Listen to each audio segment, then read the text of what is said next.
everybody. How you turn that volume down, son? How you doing? Welcome to Stay Fishy Friday, everybody. This is where we get skinnier every week. We get looks like taller every week, and we're going to have a good time tonight. Welcome to Stay Fishy Friday. What's up, Jerry? Hi, everybody. This is my cup. This ain't a problem. Don't change your channel. Don't mess with your TV. This is my cup, okay? It's just perfect. So it's sitting down in front of me. There we go. All right. Let's back up. So we got our comments, we got our video, we got our, oh look, everything went dead. We no longer have how many people are here, viewers and all that. Yeah. That was just there a second ago. Get this set up. All right. Now it says views 1. We got 1 viewer.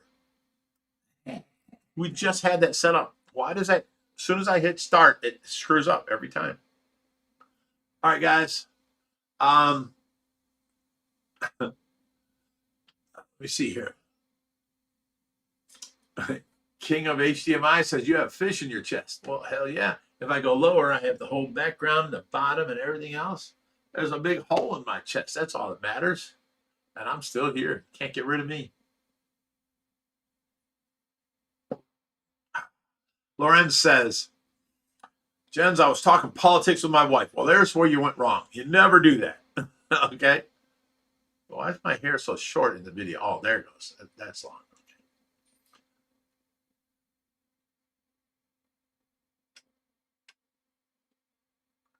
Okay.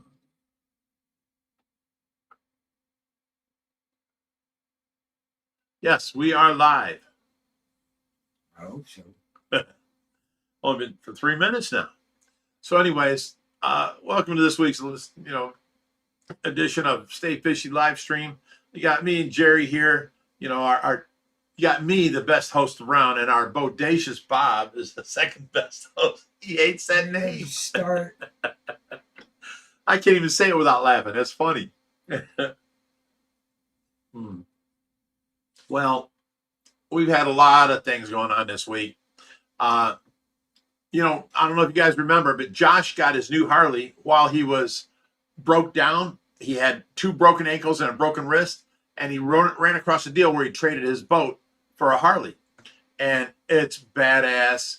It's got the ape hangers on there. It's a full dresser. It's got a 3,000 watt stereo system on it. It's got a 30-inch front tire. It's got the luggage, the baggage compartments in the back have teardrop and extend down the back. Beautiful bike, neons, stereo, beautiful bike. He never got to ride it until just recently, last week. So he came over here, and I love that bike. Well, my son Richie just bought his bike.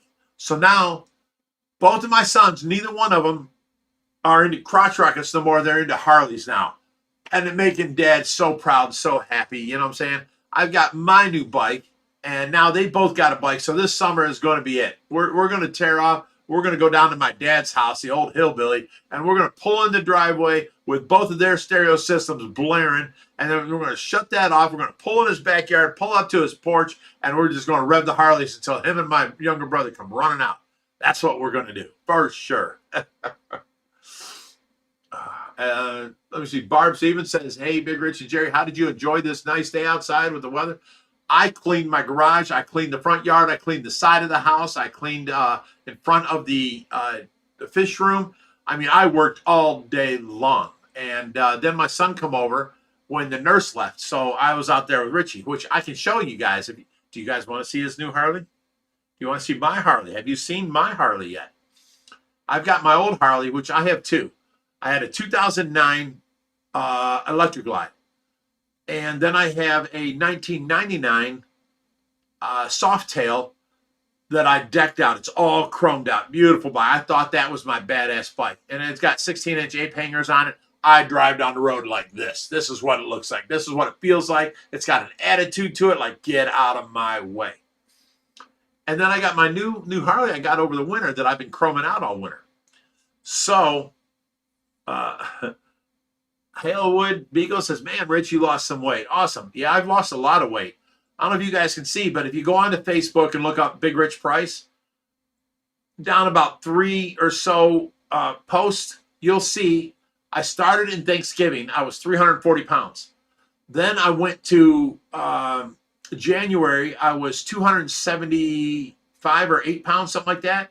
And now February, I'm 268, but I've been working out. So I'm gaining, top end and arms and muscle and stuff. As I'm working out, I'm getting skinnier. So my belly's getting smaller. My arms and chest are getting bigger. And, somebody said on there something about AI does wonders or something like that. I'm like, no, AI, just hard work and starving myself. And now, fake AI shirt. This is not fake. This is just a little piece of green cloth that is on the back wall that will cover Jerry. And anywhere I put it, it makes a little hole. So I put it, just lay it on my chest. There's no AI here. So I went to wearing 3X shirts that were tight to wearing today. This shirt here is a 2X, and this is why I wore it last week too. It's my first 2X shirt I can wear, and now it's getting baggy on me. It's getting loose. If you can tell, it's just getting loose. But my stomach and midsection is definitely thinner and smaller than my whole top section.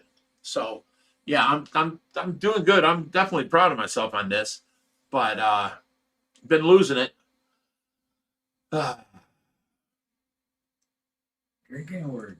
Oh, the drinking word is, who put that? But you was going to show the bike. Oh yeah, you guys want to see the bike? Let me put that up. Let me go up here. This is my bike. Now I'm going to be quiet so that you can hear it, but this is my Harley, and after you've seen it on here, I chromed it out the rest of the winter, and now it's ready for summer. You guys ready? Watch this here. That's me coming up the road. Yeah, that is. Sorry.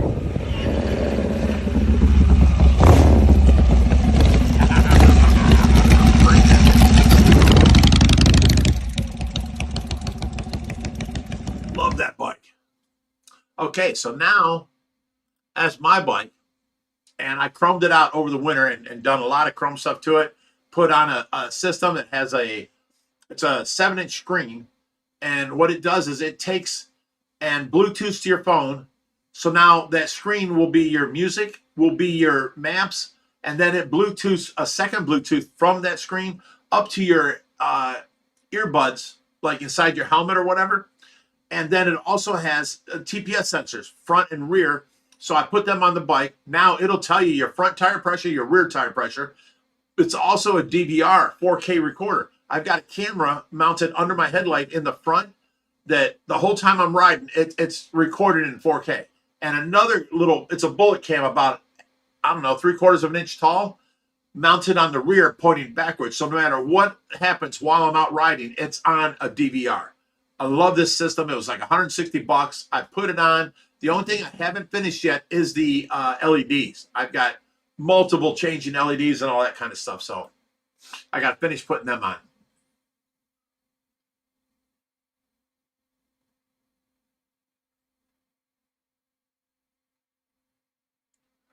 You want to show the riches? Oh yeah, infidel Ike, infield Ike says sounds good. Oh yeah, it's a 120 motor ground pounder with I think it's a stage 3 in it. That bike has got some pull to it. Now my old blue Harley has got the 16-inch 8 hangers. It was an 80 cubic inch. It was a great bike. I loved it. I chromed the shit out of it. Beautiful bike. That's going to be for sale this summer. Now my other bike is a 2009 Wide Glide or Ultra Glide. I'm sorry, and Super Glide. I'm sorry, Super Glide is what it is. That one is got a 96 cubic inch motor on it. Well, this bike's got a what was it? I just said it. Was it 121? Huh? Was it 104? No, 121 or 118. Something. Shit, I just said it, and now I'm not confident with the number. It's 118 to 121, something like that, motor, and it's badass. And it's got a stage 3 on it. Uh, the bike sound, it's got pull where I gave it gas and it pulled at my handle. Oh my goodness. I almost let go of the handlebars. I was like, I've never felt a bike with this much pull, right? This bike is bad. This is why I love this bike. I want it. It sounds awesome. It's beautiful. So, Sue Ann says, don't mess with the settings. What am I going to mess with? I think she's bringing up the times you shut the system down by accident. Oh no, if it's working right, I don't have to mess with it. Don't fix what's working right. She's pushing buttons. Randy Koch says that hair goes so well with that bike, Rich. Thank you. Manny Davis says, what an amazing Harley bike you got there, Rich. It's awesome. Thank you. Barb Stevens says, nice bike. Harley Jem says, watch that hair. It almost reaches the back tire. And show them Richie's. And Jens Carlson says, inches matter, Rich. Well, who don't know that? Ask any woman. Now grow a big beard. Lars Beeman. All right, Bremen. Oh, yeah. Bob Taylor says, Acme portable hole. Exactly. This is just like, back in the day, you can put a portable hole on there and the Roadrunner, and the Coyote. Exactly. Fall right in. AJ says, great bike, Rich.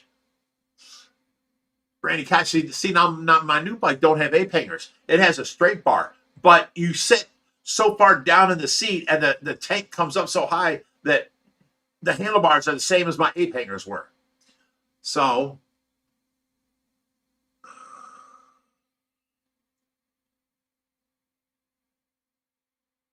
all right, so now let me show you Richie's new bike. He just got this. He talked the guy down. The guy's got over 40 grand in the bike. He talked him down. The guy had it up for 30. He talked him down to, I think it was 20,500, and he traded a motorcycle trailer to the guy for his new bike. So Richie's got maybe 22,000 into this. Let me go to this and show you this bike. Here we go. Ready? Boom. I don't see it playing. Oh, here we go. Try that again. 1, 2, 3. All right, he started up. He's ready to go. Richie's new bike. 30-inch front Bye, tire. Richie. It's got air ride rear. Look at that. It's sitting on the ground in the back. So when he comes up, he lets all the air out. It sits on the frame with 2 rubber snubbers. So when he starts it up, the air ride he's got it then raised it. There it goes, raising up the rear end. And it's got front air and rear air. Pulls in place. He lets the air out. 3,000 watt stereo on it. Then he goes driving away here. Nice. I like but that. This one's got a 131 cubic inch motor on it. Look at that motor. 128 motor with a stage 4 kit in it. That's his new one. Here he goes. Listen to this thing take off.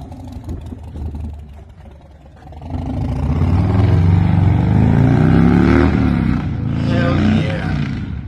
Hell yeah. So now this is the proudest moment of my life here. Both of my kids are not into crotch rockets no more. They both have beautiful, because Josh's is just like Richie's, the cruiser, ape hangers system, the extended rear end, air ride. They're both beautiful. So now both my boys got Harleys, and I can't wait to take off come this summer here and take all 3 bikes down to my dad's house, who's an old hillbilly. So we're going to pull into his driveway with both of their bikes playing the same song, heavy metal, same station, whatever, boom. And then we're going to pull in his yard, go past his door, pull through his backyard, and pull up to his house, shut their radios off, and rev the shit out of the motors until he comes running out with his gun. I can just see my dad right now with his 12-gauge shotgun come running out of the house.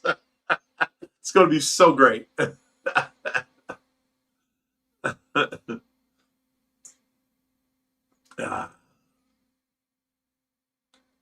All right, let me see what everybody's saying here.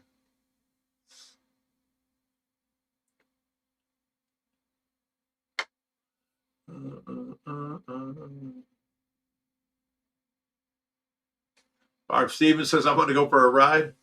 Like I do, show up here. Sugar Bear says, let's see the rest of them. I did not make a video of that, but I will. If you guys ask for it, I will do it.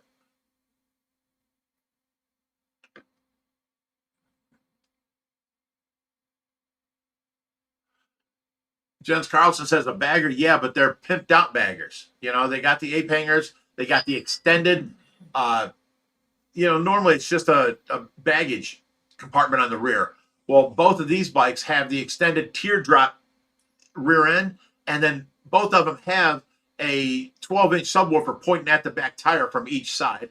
Both of them have 3,000 watts of power in there. And then not hydraulics, but air ride for sure.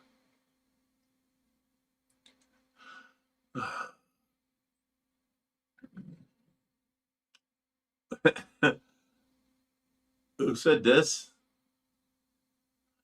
Summer Lee says, who was the guy on the bike? That's my oldest boy, or my second oldest boy, Richie.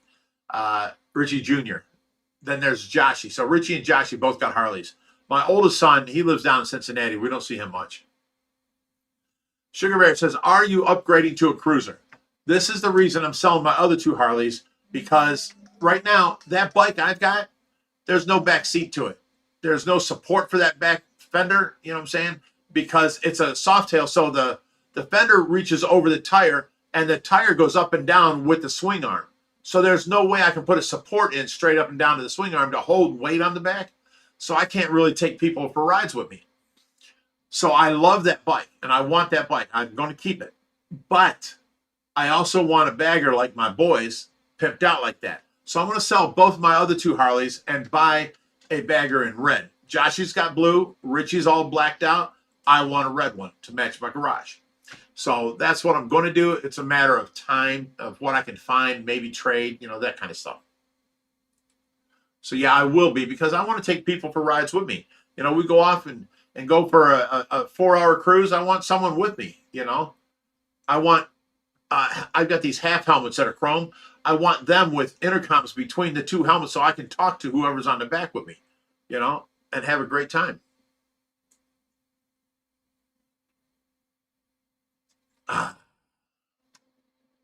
Oh, drinking word today is Harley for sure.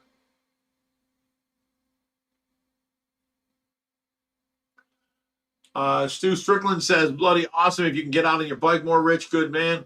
I'm hoping this summer will be that. I've got a great daytime nurse that's here from 7 to 3. If I give up my sleep, I can get up and go.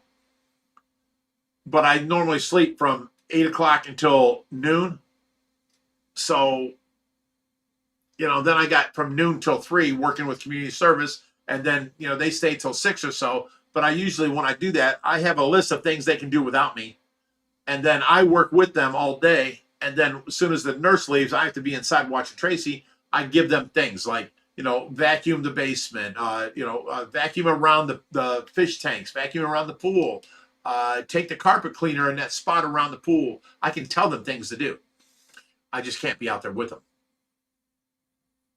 Jem says, get a sidecar, and I'll go, I won't be caught dead on none of my Harleys with a sidecar. Come on now. You don't have to ride, bitch. You can't go. Driving a sidecar is completely different from handling a regular bike. Right. There's no leaning involved, nothing. How about you? You want to ride, bitch? Nuh-uh. What? Ain't riding behind nobody. Of course, leave it to AJ to put up, or Reem. I did put it up one Harley, time Harley. on a beer run with just a butt pad on the back. A pussy pad? And I ended up with 2 cases of beer and 2 bottles of wine in my lap, and the rider up here. Right. And down off the curb and shoot out into the street and the traffic.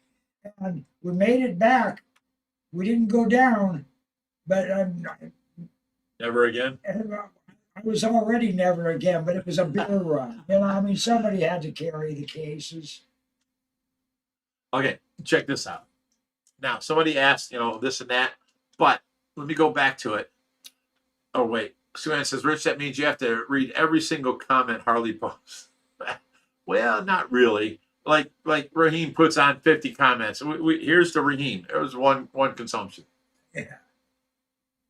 Oh, is the Harley is the drinking word? Yes. Okay, everything happens when I'm gone. Right. Anyway, yeah, I accidentally left my notifications on, and my grandson just called me. He's watching right now. Oh, is he? So, Theo, good to see you. What's up, Theo? Good for you to Come see visit me. your grandpa, and we'll put you on the live stream too. We'll give you a green screen, Steve. You need that tucked into your bib No, on the I center. don't need a bib. Thank you.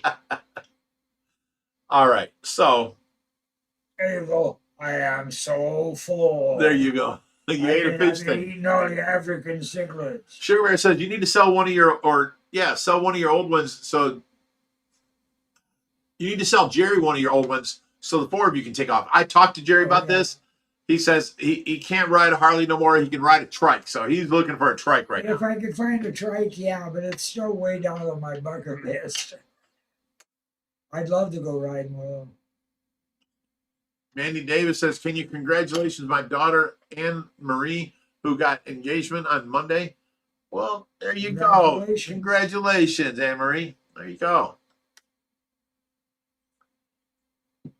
I hope you find, happiness in your marriage and last forever.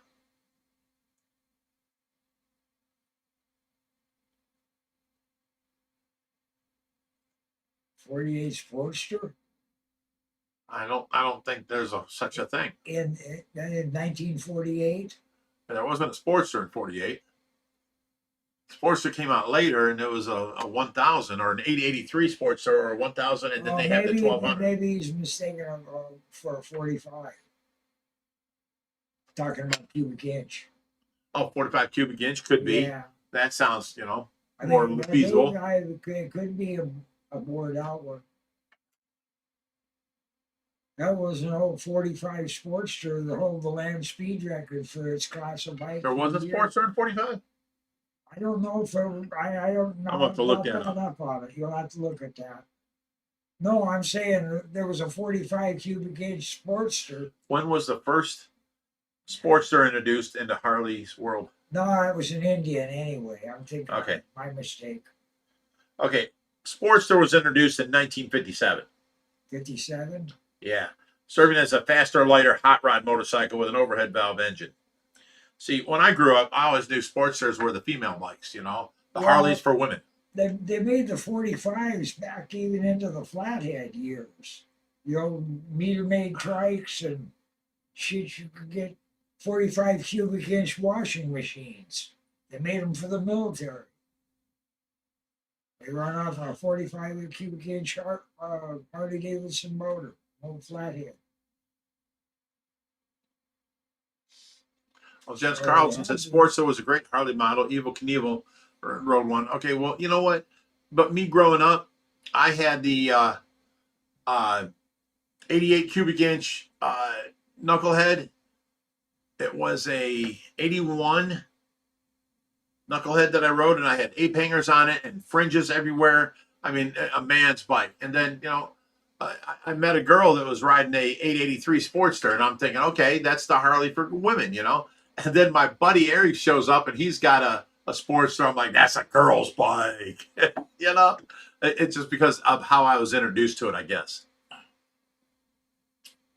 Sugar Bear says, when's the last time you have trimmed or cut the mullet? I don't trim or cut that. The last time that happened, I was in a fire, and I still got the mark on my arm here. I don't know if you can see it. There's a big circle on my arm of light skin. Right there it is, right there. My whole arm was burnt all the way down, and this is what's left of a scar. But my hair all got singed 8 inches back, all the way around. My top got singed back. I smelled like burnt hair for 2 weeks, no matter how many showers I took. It was crazy. That's the last time I trimmed it.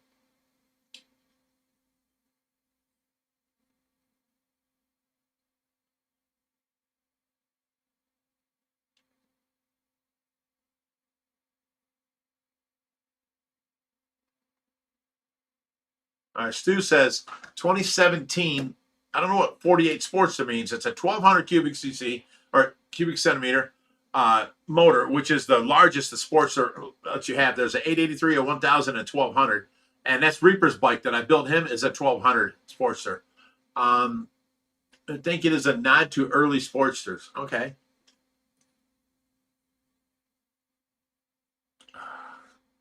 All right, well, get ready. We got 5 more minutes till the Tracy update.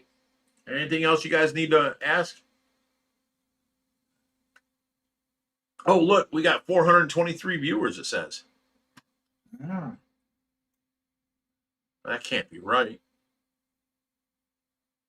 Or views, not viewers. How many views? Yeah, people Well- came and left, and it's been 428. Oh, well, I checked out twice. Does that count? Jeff Weller says, where do you get all your money? Well, I worked all my life. I was, let me see, all the different jobs at one time.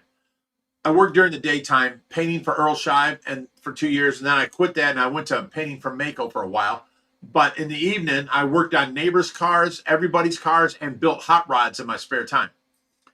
Then at nighttime, I had my own carpet company called Rich's Carpet, where AJ Lewis and Associate, Dan Cabot and Associate, they'd buy houses, renovate them, call me in. I'd go in there and measure for my carpet and stuff, and then I would come in and lay out padding through the whole house. They would put the house up for sale with their choice of color carpet. Then I'd come back to that house and I'd install the color they wanted into each room. So I knew all the measurements, everything was great. But being that I was raising my kids pretty much alone, my kids would come with me at like 1 o'clock in the morning. They're sleeping in the car. I'd bring them in the house. They'd help me set up and get the first room done. Then as soon as the first room's done, they'd lay down on the new carpet. I'd go and do the rest of the house. When I'm done, I'd load up my kids and go back to the car and then come back. You know, Tracy had narcolepsy and she was left at home.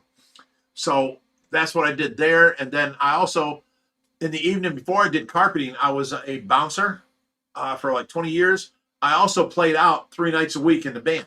So, I mean, I was just getting money from everywhere. Plus, at the same time, I also bought properties. So I'd buy like a condemned house at the end of our street for 20 grand. Me and the boys would go in there and rehab the whole thing, and then we're renting it out.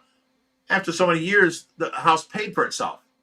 And then, you know, I'd buy another house, and you know, I just kept doing this to where I had I had 9 properties all paid for, and I bought this house cash.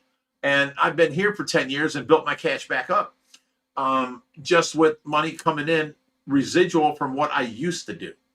So that's why I'm able to watch Tracy all night long, work with community service during the day, you know, do the rescue still with my son Joshi, and you know, all that kind of stuff, because I've busted my ass all my life.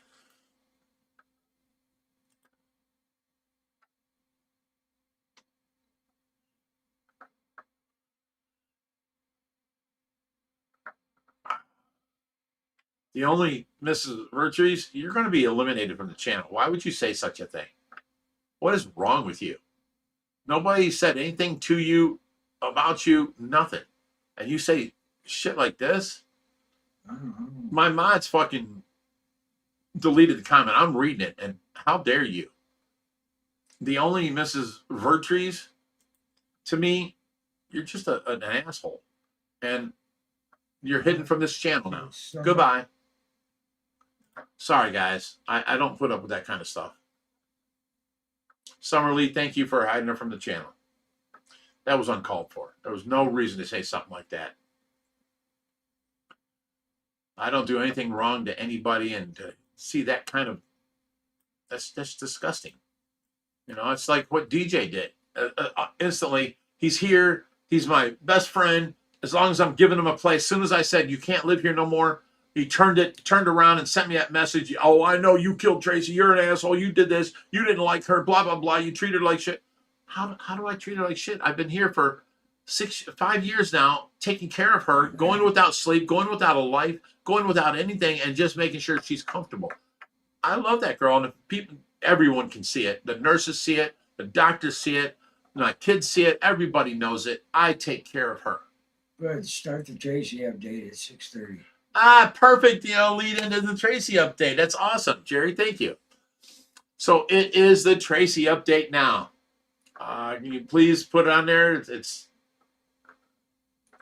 Oh yeah, Barb Stevens comes up with maybe it's DJ making up fake accounts and running his mouth. Probably. We thought that many times with a bunch. He did come on here with many accounts because I kept deleting him and blocking him, and he did come on with many accounts. Now it's this week. It's probably DJ, yeah. I don't understand. You give somebody, he asked for a week or two. He was here 5 months, kept asking me for another month. And then it turned out my son won't let my granddaughter over because DJ's always smoking weed and smells like weed and smelled the house up because just his breathing. I didn't let him smoke in the house. but just his breathing made everything stink. And Josh was like, I'm not going to have my granddaughter or my daughter over here. And now I can't see my granddaughter. For 3 months it went on. He kept asking for another month. I'm like, dude, no, I can't, blah, blah, blah. The 4th month, he begged me for another month. And I'm like, no, you're making me choose between seeing my granddaughter and you. I'm going to choose my granddaughter every damn time. No more. You promised you'd be out by the 1st. It's time for you to move. It's been 5 months. You asked for a week or a week or two. And now that I told him he had to move, he left out here saying, Rich, I hope I don't lose a 30-year friendship over this, blah, blah, blah. I'm like, no, not at all. Just, go on with your life. Everything's fine. And then I get a message saying that, you killed Tracy. You overdosed her with GHB. See, here's what breaks down. The whole point is, as soon as this happened, we didn't know why she died. She just stopped breathing one day. So we're at the Tracy update. So, I did CPR on her until the medics came. They did CPR on her, brought her back, but she was so low on blood. Here's what had happened. She had COVID. Me and her both had COVID, and it was before COVID was out. I just know that I've been sick many times in my lifetime, and I've never been this drained of energy. I mean, I had no energy to get up out of the bed and go to the bathroom and come back to the bed. We were sicker than shit. And I got better.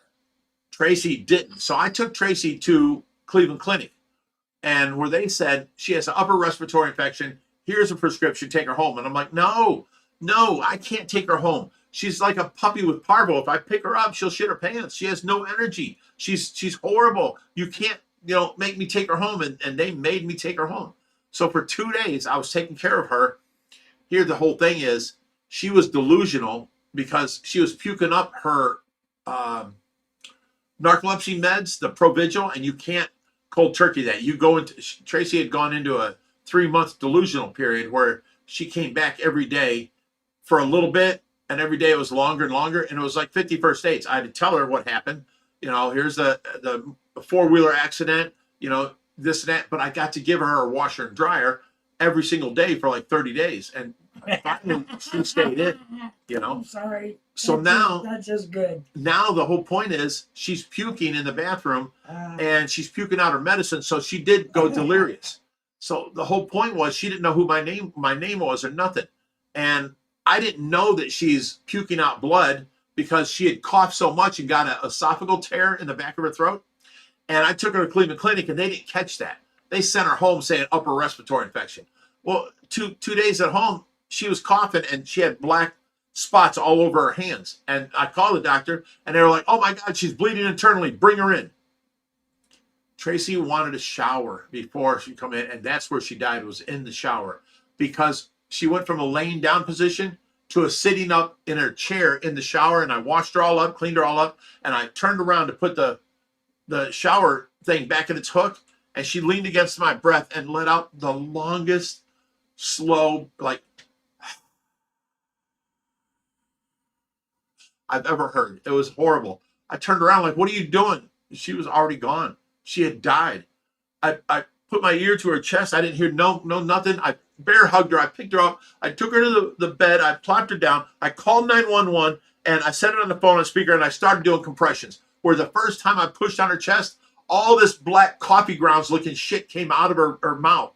And so I turned her on her side. I pushed on her solar plexus. I pulled on her shoulder and she puked out like 2 more coffee cups of this shit. This was all blood that was in her acid in her stomach that turns to coffee grounds like that.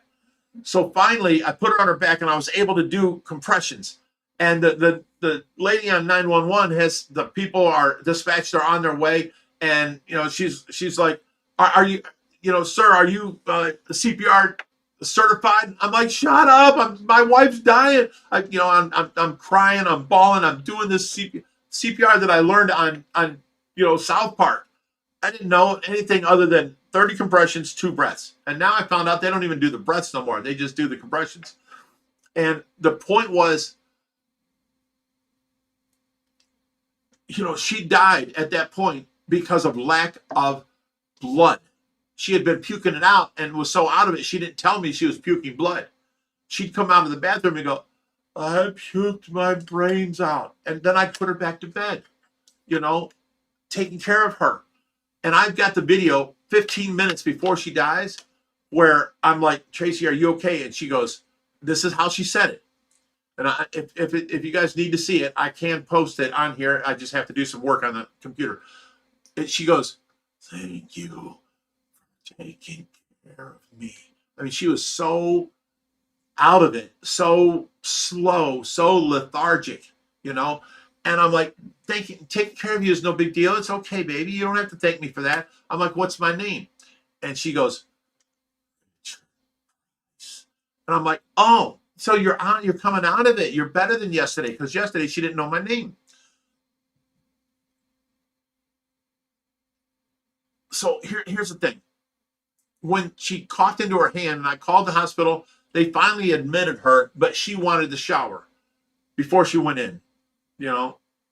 So she died sitting up because of lack of blood. We didn't know any of this. All this makes sense now looking back, okay? But the first day she went in, they gave her 3 pints. The second day they gave her 2. She was a 100-pound girl, 99 to 101 pound is her normal weight, and she was low 5 pints of blood.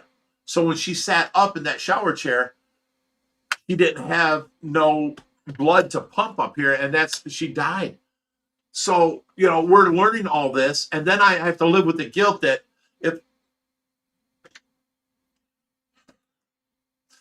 if I would have thrown her on the ground and done CPR, it would have been more effective than doing it on my bed. But again, I didn't know. I've never been to a CPR class. I didn't know none of this. So I have to live with that I could have done better, you know. And then,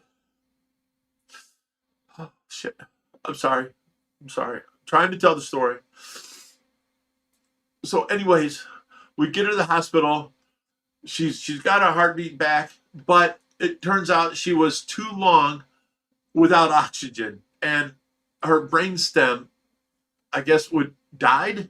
Her brainstem, from lack of oxygen, she got something called anoxic brain injury, and that's where the doctors told us that she's gone already. She'll never come back. She has no brain activity. She is legally dead. Her body is alive now.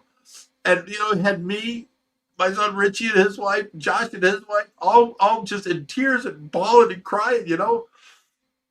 So another doctor, after this Dr. Kumar left, another doctor came in and said, listen, she might have, her brain is swelling possibly because of the lack of oxygen. Let's wait till Friday, which is like 6 or 7 days away. Let's wait till Friday. We'll do another CAT scan and see if she has brain activity. And that gave us a little bit of hope, right? So we're all like, oh, thank you, doctor. Thank you, thank you. That's what we're going to do. We're not pulling the plug like Kumar wanted us to do. So by the next Friday, where we're waiting for the CAT scan, she was on 8 machines when Kumar told us, if we pull off any plug of any one of these machines, she's going to die. Her body is not taking care of its own self. It's not regulating itself. It's not the heartbeat, the temperature, nothing is working. She's on these 8 machines, and if we pull a plug to any one of them, she's going to die, right? And then when he left, the other doctor said, wait till next Friday. So we're thinking next Friday, our only hope was to see brain activity, okay? Here, this girl, she worked off of 7 of those 8 machines before next Friday came. You know, if we'd have pulled the plug like Dr. Quack Kumar said, we would have been killing her, you know? So now by next Friday, she worked off 7. She's only on the breathing machine, and they won't take that off at all. Even if she didn't need it, they won't take it off until she's aware, okay? She was in a coma. And so anyways, they did the CAT scan, and they found plenty of brain activity. She's there. And, you know, we were just so rejoiced, so happy, and this and that. And you know, we've done everything we could since to keep her body happy and good and in health, to give her time to maybe come back. And you know what? They said her brainstem will never regrow. The nerve endings will never reattach. That's a lie. Because she came out of there in a complete... What's she doing now? I'm getting to that. This is all built up to that, but she came out of there and she was like this, and her feet were putting down. They call it belly feet, and she was looking off to the side. Oh, that's how she was in a coma. There was no letting go. You try to pull her arm, and it'd be right back. She was just stiff, and that's all there was to it. And now, after we got her, the first nursing home did her so terrible. She had a huge, bed wound, an inch and a half thick, black necrotic skin, all busted open this wide. They didn't take care of her. She lost 10 pounds. How does a 110-pound or 101-pound girl lose 10 pounds and go down to 91 in the 10 days that they were at that nursing home? It's because they didn't feed her at all. They didn't turn her. That's how they got the bed sore. So I fought and fought and fought to get her home, and I finally got her home, and I had to get the police involved because they weren't going to release her to me. I got her home, and in the 4.5 years she's been home, she's not had one bed sore. She did get pneumonia, and she had to go to the hospital for that. But other than that, she's never had to go to the hospital. She's at home here, and she is just, I can pick her arm up and drop it. She'll just drop it. She's so loose and limber. We do all these moving things with her, and her one hand, her left hand, is still a little bit like, so I got this glove that puts on her, and it's air operated, and it pulls her finger straight, and then it folds it, pulls her finger straight, then it does 2 fingers folded, then it goes straight, then it does 3 fingers folded, then it goes straight, then it does 4 fingers folded, goes straight, bends the thumb in and goes back, and it works on her for like 15 minutes at a time.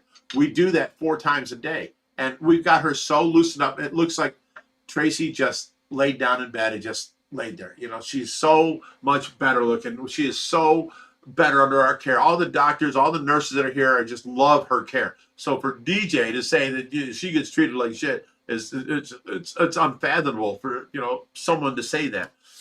He was trying to hurt me because I guess he felt hurt that I wouldn't let him live here no more. I don't know, but he wasn't letting me see my granddaughter, and he was taking advantage of, you can be comfortable here instead of getting up, getting out, finding your own place to live. That's what he should have been doing. He did. So anyways, Tracy's been home now for 4.5 years. And she is so much better now. We have seen her, we call it moments of clarity, where I'll walk in there and I'll be talking to the nurse, and Tracy, as soon as she hears me, she's laying on her back on the bed. As soon as she hears me, she turns her head towards me and looks at me. And I'm like, oh, honey, you're there. And I start talking to her, and I tell her, every time I tell her, you have a granddaughter, now you have a new grandson. Please, you got to blink your eyes, you got to squeeze your hands, something to try and talk to me, because that'll get her out of the vegetative state, according to the doctors, and into the minimally conscious state, where she's open to new programs and new, like PT and physical therapy and other things. And, she's open to a lot more programs. Right now, she's not open to them because they don't see if they come here and they put her up in a machine and they do make her walk 3 steps, by next week, she's not walking 5 steps. She's still the same. That's why they can't give her these programs yet. You know what I'm saying? So, as soon as she gets moved into the minimally conscious, the doctor will open her up to a bunch more programs. And that's what we're waiting for. But she has her moments of clarity where she looks at me. Well, here's the thing. She's been looking at me. She watches me walk around the bed. She'll sit there and she'll lay there. And, at first it started with just her eyes. She didn't move her head. So she'd lay there and her eyes would be this way. And she'd watch me walk around the bed and then come over this way. And she'd watch me over here, and I'd suction her out, this and that. And, and she'd watch me go back around this side to change her diaper or whatever. And she'd be eyes on. Now she turns her head and looks, right? So that's all growth. I've got videos of her moving her. It started off with her toes, then it started with her feet, then it started with, I was wiping her down with a wet wipe, which is cold, and so she pulled away from that under her knees, and now I can wipe under her knees, and she pulls away. She don't like the coldness, so we've learned to make it warm water, and so, and then so she made movement all the way up to her hips, and then it started on her head down. Her arms are still not there, but then she made a movement where she did this. She made this yelling noise, like out of nowhere. Never heard it before, and really haven't heard it since. But she did that, and she raised her arms and did just like this, and was yelling like that. So I thought, she's trying to get our attention. Let's go see what's wrong. Are you hurting? Are you, one position too long? Let me move you. Let me make sure your arms aren't touching your legs, where you skin on skin, make you more comfortable. All this. And I've never seen her do that again. But recently, there was a new nurse. I believe it was Wednesday during the day. And, I'm showing her the ropes and this and that, how to do things and, how to feed Tracy and all that. And then I always reach down and kiss Tracy right on her forehead right here as I'm talking to her. I kiss her, tell her I love her, and I'm talking to her, and I kiss her again. I tell this and that. And as I was kissing her on her forehead, the nurse goes, "Oh my God, she's smiling!" And I pulled my head back, and she had a big old, just happy smile on her face. I've never seen this before since she's been home. And I was like, "Oh my God, honey, you're smiling. I love I can see your teeth. You're so, pretty," and blah, blah, blah. And all this stuff. And, she'd done it like a couple times since. It's not unnormal, but, she has progressed, is what I'm saying. She went from being catatonic to now she's laying there. She's moving her legs. She's moving her toes. If I tickle her feet, she'll pull her leg away from me. She watches me. She looks at it and watches going around. It's amazing how much she's come back. So I'm waiting for her to make some more connections that they said would never happen, because she is way more aware than she was then. She's no longer catatonic. Her body's nice and calm and mellow, and she looks like Tracy just laid down, and she's following and being aware. And then, I don't know if I told you guys this. Why I know I said it back then, but there was one time when I told her, I was talking to her in one of her moments of clarity, and I told her, "Honey, you had a granddaughter. Her name is Alora. She's always over here. She rubs your hand and tells you, 'Wake up, Grandma.'" And tears started running down her face. I know for a fact she heard me. I know she was there. It was a beautiful moment. And, now she has a grandson. But the thing was, the whole time I was with her, I gave her 2 boys. All she wanted was a girl, And then I had a boy from before. So I've got 3 boys, and she got raised in this family of 3 boys and a husband, all testosterone, all around, manly men, She wanted to look. So the fact that she's got a baby granddaughter now, oh my God, she would lose her mind and spoil this granddaughter. I'd have to buy everything in the toy aisle and the girl aisle at Walmart, because we'd go there and I'd get squirt guns or Nerf guns for the kids. And she had to go over to the doll aisle and walk through there. She just was like, she just wished she had a daughter, So now that she got a granddaughter, she's just, it gives her more incentive to come back, I even told her just today that I will take care of her forever. It don't matter, please come back to me. You deserve to be here. You deserve to, I'm building a room in the basement for your grandkids, and, you could be playing with them down there. She would just love that. So, I don't know. She's way better than Kumar said. She'll never do nothing. She's brain dead. She's this and that. She's already dead. The machines are keeping her alive. And then a week later, she's off 7 of those machines. Screw Dr. Kumar. I wanted to go back and beat his ass. How dare you have us all feeling like that?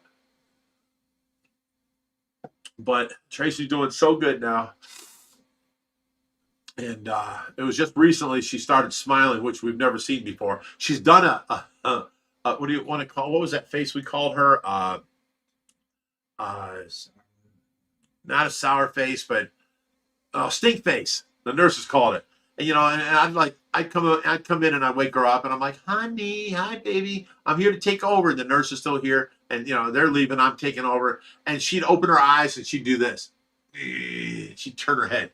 I'm like, "Ah," like she's giving me a complex and she don't like me. But what I figured later was, I'm waking her up. She don't like that, or I'm making a loud noise where she's just waking up. She didn't like that. Something, So we've been used to the stink face. This is the first time we've seen a smiley face, Even when I told her about her granddaughter and she cried, there was no reaction in her lips. Now her movement has moved down to her lips, so she can smile. She can give the stink face, And I can't help it, brother.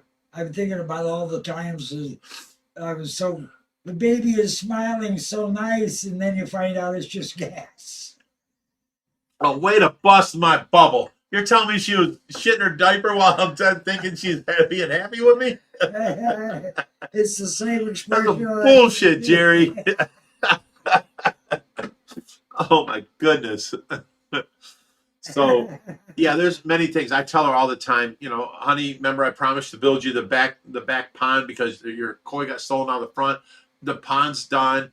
Not only that, I built you and got you like 130 koi in there, beautiful koi, the best of the best that I've had. Not only that, I built you a cement patio next to it. Then I put you up a gazebo. Then I got you, you know, couches in one, and then table and chairs in the other, and a bar on the end. You haven't seen none of it. We cut down that huge tree in the backyard. You know, we've done so much around here, and you haven't seen none of it. And I tell her this stuff all the time.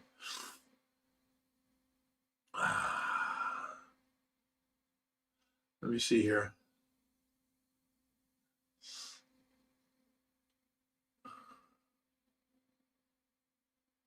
Oh my God, it jumped so much.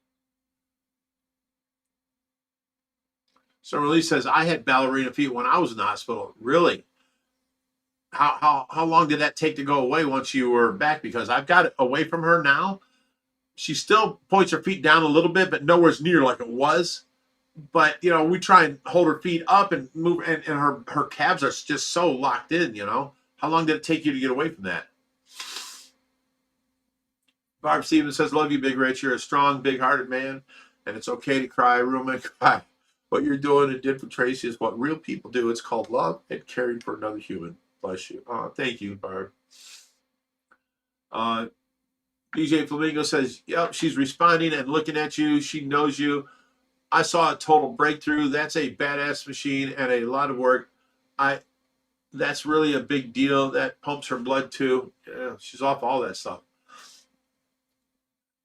Hillwood Beagle says, "I wonder if stem cells would benefit Tracy. I don't know. Just thought. No, I've seen many things. They are doing things where they're bringing back a lower, you know, like your body age by introducing stem cells in. They're bringing back people that were in like not a coma.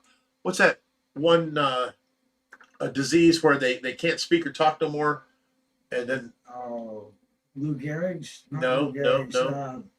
Oh shit, I don't know. I can't remember. Robin Williams did a show on that where he brought back a bunch of these people that were catatonic, and then they started speaking, remembered their family, all that stuff, and it went away. But you know, the stem cells are doing great, and I want her on that. There was a thing called I believe, diazepam trial that I tried getting her in on, where people were waking up from a long coma and completely remembered their loved ones and tried walking and getting out of bed, and you know, people were like, "No, you can't walk. You know, your muscles got atrophy. You can't stand up. You know, stop." They held her to the bed, but she woke up, and you know, I wanted Tracy on that trial. They wouldn't let me do it. Summer Lee says, "My feet are better, but I have nerve damage and I'm numb on different parts of my body, but much better than before surgery." Oh, awesome. Nunya Business says, "I saved my dad's life last month. He had sepsis. He would have died if I did not make him go to the hospital." See, Tracy's visits to the nursing home, they wouldn't let me take her home. She got septic twice. Alzheimer's, that's it. Yeah. Yeah, that's Doobie. You just put it here on the. Thank you. So, they wouldn't let me take her home, and she got septic twice under their care. She's never been septic under my care at all. Hayden says, "That's so good. I'm so happy to hear that. I hope you keep recovering and get feeling back." Okay.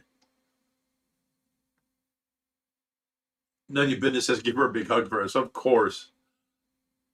Barb Stevens says, "I'm hugging you virtually, Big Rich. Proud of you." Oh, thank you.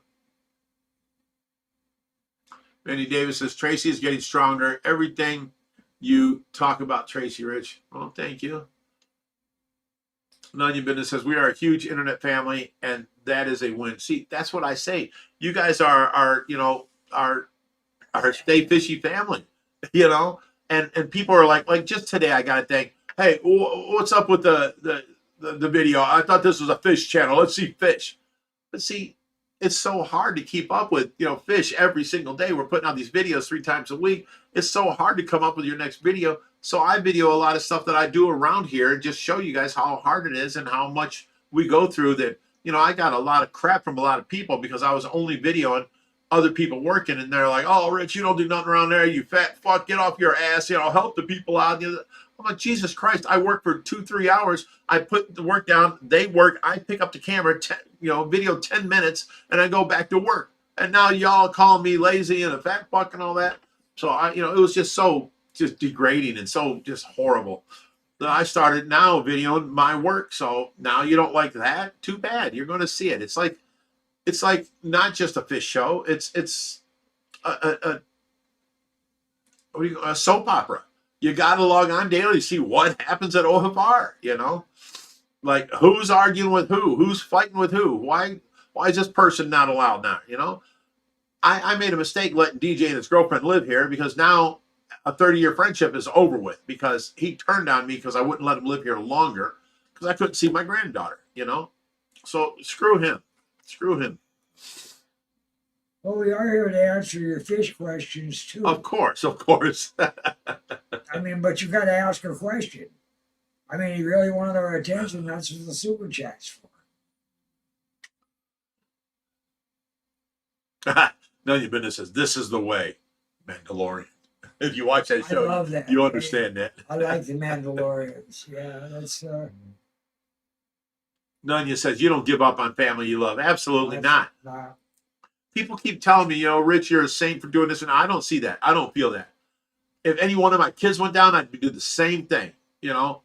People don't understand. Yes, Tracy was my ex-wife for a reason, but that was back in 1995, and she ended up homeless. I let her move back here, saying that I don't want my children visiting you and seeing Uncle Mike and Uncle Tom and Uncle Daryl and Uncle Joe and Uncle Paul, and all these uncles, like I had to grow up. I don't want that for my children. I said, I'll take care of you. I'll let you live here, but you're going to be a good mother to my children. And she was, her whole thing was, I don't know. I don't understand.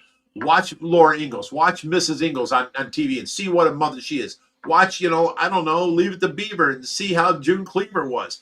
Pick out what you like of each person and start doing that, and become that. Nobody can train you to be a good person. You have to want that, and you have to police yourself. I, as a husband, can enforce rules. You're not to go out with other people. You're not to leave and be alone with some guy at dinner. You're not to, I can enforce some rules, but you'll find a way to sneak behind me at my back if that's what you want to do. If you want, you have to police yourself. What kind of person do you want to be? You have to have morals and ethics, okay? You write your own rules, and you find yourself in a situation. Have you ever been in a situation you see a girl walk away? That's because she has morals and ethics. She does not want to end up where this is heading, okay? So I taught this to Tracy, and she became a good mother. And my children both, absolutely forgave her for the stuff that she'd done back then. And she's been mom ever since. And to me, she was there for me, and I treated her like one of my kids. I will take care of you forever, this and that. And the better you become, the more you show me that you're a good person, the more I will, be into you, basically. So, Sandman Dan says, all these stories put a big smile on my face.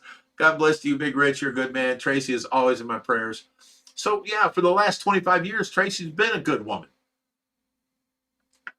She's been a good person, and she became a good mother to my children, and she became a good person to me. I have no complaints. This is why I said, if she'd wake up, I know, because after she died, I come home from the hospital and this and that, and I found all these letters that she wrote, and I'd love to read them for you guys. Had me bawling for weeks. All she wanted was to be remarried to me.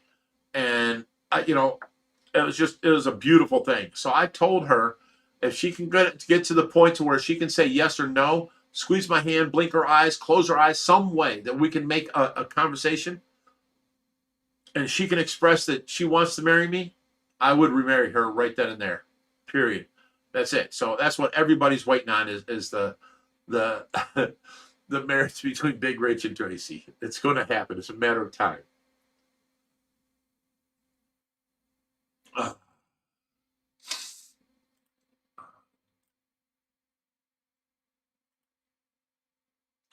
Nunya says some folks have issues being human. Ain't that the damn truth? Gil 334 says, damn, that pond is clear in the thumbnail. That was taken yesterday. Just today, Reaper showed up with Jim Sheasley, and I took them out back, and they're like, holy shit, that pond is clear. You can see a dime on the bottom of the pond, you know? And everybody was loving it. So, Shaniqua, why would you say some of that? You're off the channel. You're gone. What a piece of shit. Who did that? Thank you, Summerlee. I mean, why are people like that? I'll tell you what she said. She goes, I would have cheated on you too. What a piece of shit. You don't deserve to be part of this family, so I'm glad you're gone. So, Nunya says, my wife is hideous. What the fuck?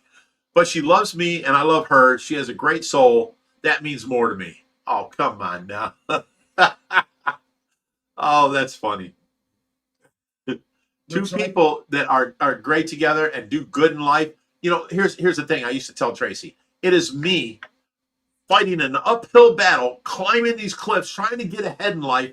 And with her doing wrong, it was like her dragging me back down the hill as I'm trying to raise my family and be better in life, you know?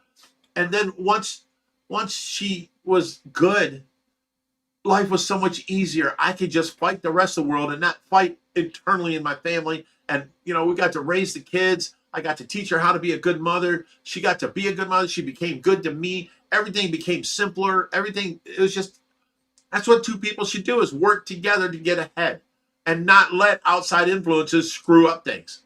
Forget the grass is greener elsewhere. Make the grass greener in your own backyard, you know?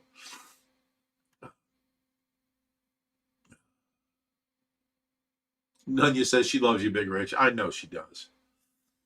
DJ Flamingo says, don't stop talking about Tracy. She's a lot of people's inspiration when I'm going into pet stores. Really? I'm supposed to be the inspiration in the pet stores. She's taking that from me now? No, I'm kidding. Hayden says, she will get the point, Rich. You will live happily ever after, and she will see her beautiful pond you have made for her. Yes, she will. DJ Flamingo says, that's so romantic. I'm crying. Nunya says, good riddance to that person. Vasquez family, hey, says, keep kicking ass, OFR. Sue Ann says, the grass is only greener elsewhere because it's only fertilized with bullshit. Right. DJ Flamingo says, Rich, I just shared your feed. PG for a minute. Okay, I'm sorry. Did I swear? I didn't realize I was swearing. what's that? I wasn't PG there for a while. I don't remember that. No. Nunya says, how many lives of animals have you saved in the kingdom? Oh, he will notice. Oh, you know, there's been so many, not only fish, but we've had groundhogs, baby deers, possums, baby skunks, baby raccoons. We've had so many different animals other people have ran into, turtles, frogs, you know, all kinds of things. And you know, brought them to dogs and cats, you know, we tried finding homes for. So, you know, I don't know. Oh, Will Star's here. He just talked to me earlier today, and he's coming over tomorrow with his grandkids. So Will Star will be back at OFR tomorrow. So what's up, Will Star? Everybody asks about you. I'm like, he's doing his thing, you know.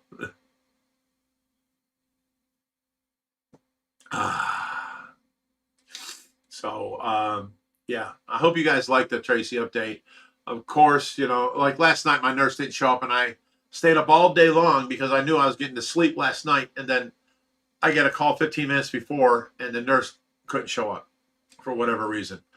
So I had to stay up all night last night, and I fell asleep on her about 4:15, 4:30, and the nurse came in at 7 o'clock, and my alarm went off, and I woke up, and I'm like, oh my God, I can't believe it. You know, this and that, you know, did I hear her? Did I hear the alarms? I go running out there, you know, and the nurse is there already. She just got here. So for 2.5 hours, Tracy was in the same position, and I didn't suction her out. But she didn't really need suctioning out.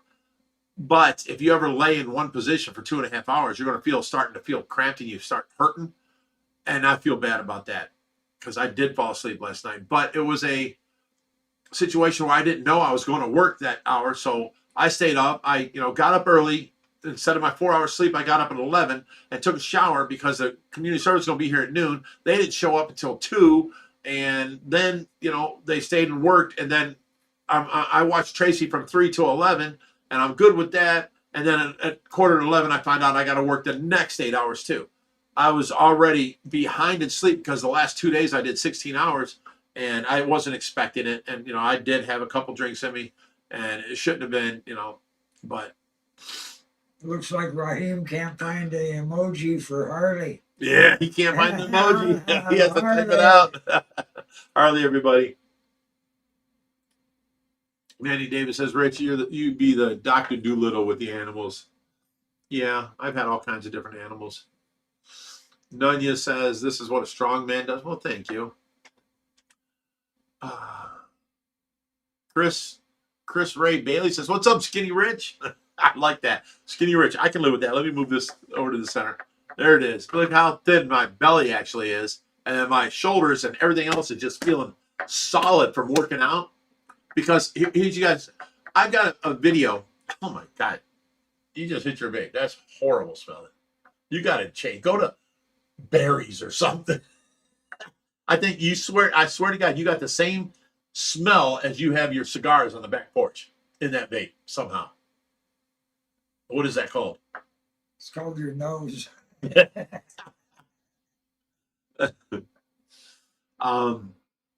Nunya says you have lost some pounds. Yeah, I was 340, and then in Thanksgiving, and then by January I was 275, and then and then February I was 268 only, but I'd been working out for a couple of weeks, so now muscle weighs more than weight or fat, so I'm losing the fat and turning it into muscle. So I didn't really lose that much weight from 275 to 268, but my belly got a lot thinner. So I've got a picture of me, flexing on YouTube, or I'm sorry, Facebook, and people are accusing me of AI and stuff. No, I took the picture as no AI, and that's what I look like now.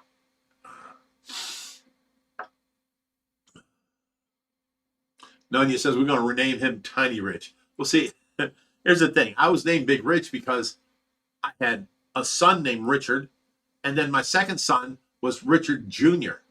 So now I got 2 boys named Richard and me named Richard. So every time Tracy would call Rich, we'd all look, So it became Big Rich, Richard, and Little Rich or Richie. And that's how we've been doing it the rest of our lives. So I'm Big Rich, whether or not I'm skinny or big. It wasn't because I was big. Oh, you just yawned? Murray Dean said it's catchy, son. Yeah, it is contagious. So Will Star's coming over tomorrow. I'll put it on my next video, which will be coming in Monday. And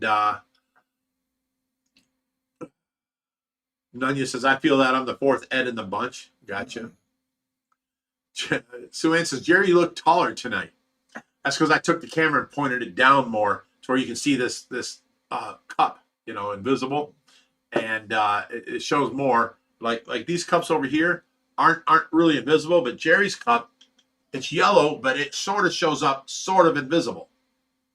So I put the camera pointing down more to where we're more higher in. Usually we're lower in the screen here, you can see the background more.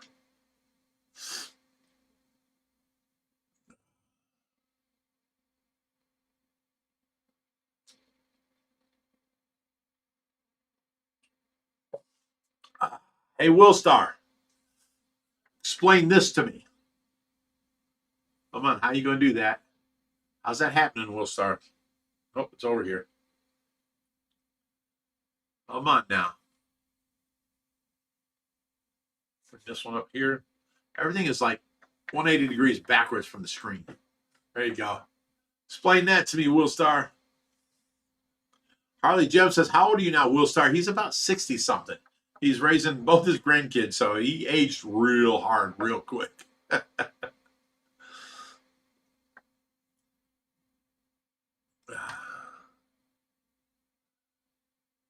SJ Fish Keeper UK says Jerry's cup is nicotine stain.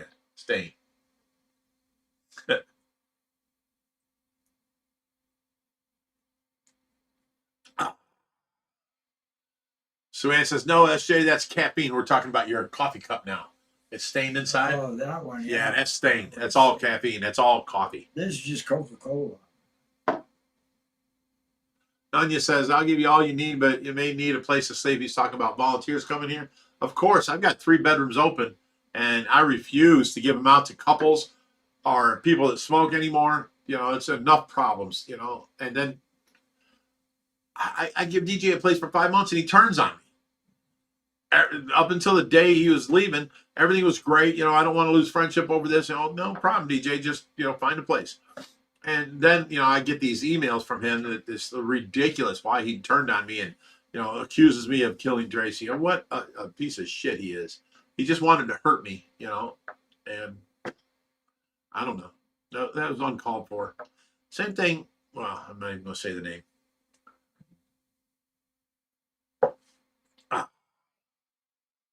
Somebody ask a fish question. Well, we got through the Tracy update. We got through, you know, the beginning and the opening. Now it's fish question time. We're done with the Harley, everybody. Oh, yeah. If you want, I'll show everybody that's here now the Harley clips real quick because I'm sure they haven't seen it. But here is my Harley that I've been crumbing out all winter, and it's ready for summer. Here you go. That's me riding up the street. My son's videoing, but look how happy I am when I come around this corner. And listen to how good that thing sounds.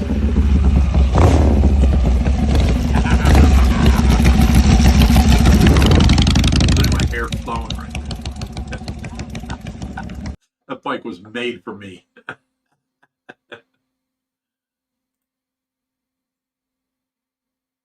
Summer Lee says, have you guys spotted the goonch in the monster pond? Yeah, he's hard because he sits still, so he blends in a lot. But we've seen him in different positions in different places, you know, here and there. Doompy says, Jerry is a heavy drinker, like a 60% material drink. Jerry hasn't drank in 40 years. He's been here for, what, 3 years? I've never seen you take one drink of anything. I don't drink.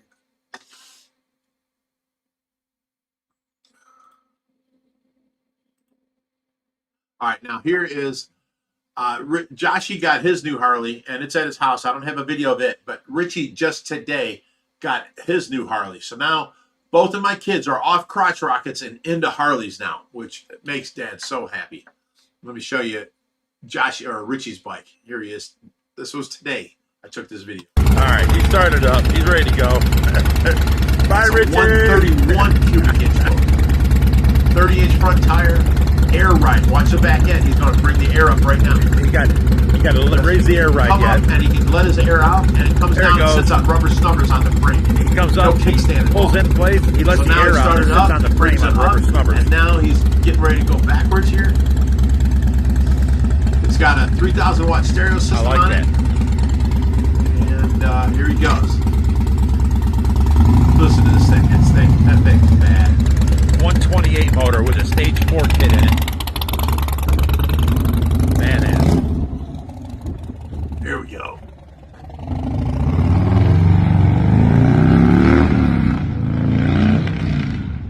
Hell yeah. So Josh's bike is exactly like that, but blue. So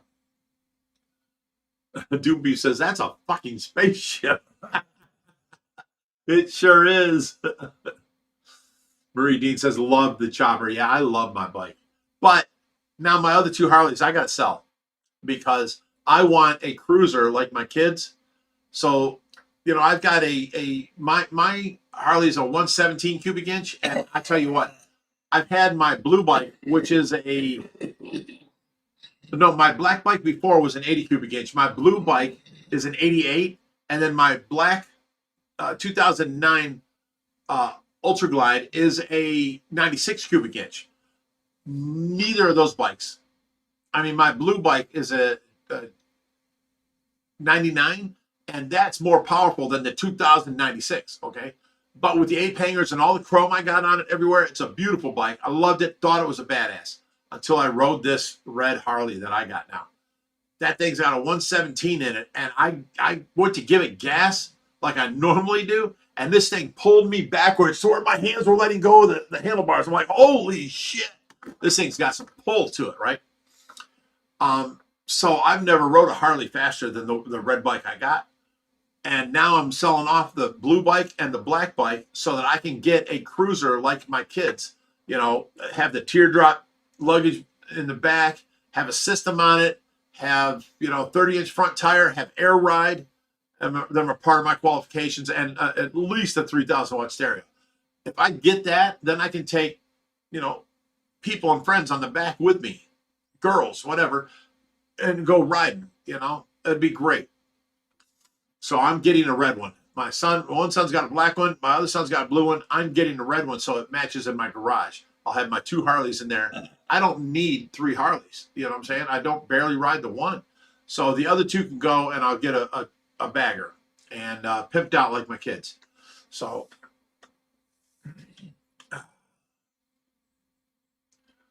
Monkey 6690 says, what fish do you think is the prettiest fish? That would be my I'm not pulling the word right now. I got to ask Jerry. My favorite fish up in the front tank. Oh, the geophagus. Geophagus, and it was a The, Viaja. No, no. Viha. It was I can't remember the name. They're the earth eaters. Geophagus. Oh shit! Well, we've got an albino ultrafrons up there.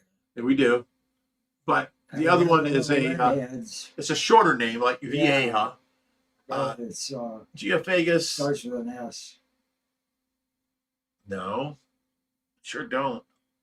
Salvini. Sven. Not the Sveni. Sveni. Sveni. Yes, thank you.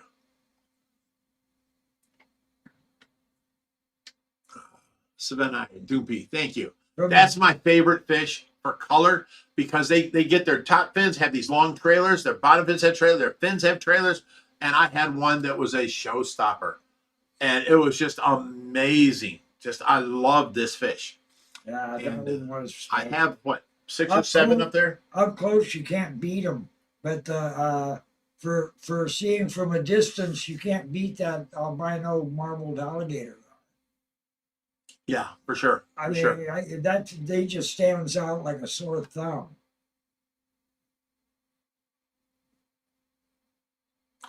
$4.19 Royal says, hey fellas, here's a question. I'm using a weir system for my tank. It's not drilled, it's noisy. Will making the slots bigger help? No. The noise is coming from the water coming through the slots and then hitting and splashing down.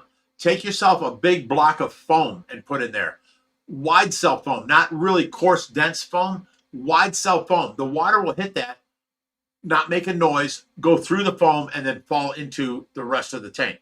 That's all you need. Wide cell foam. The bigger, the better. The bigger the holes you see, the better. And you don't get no noise.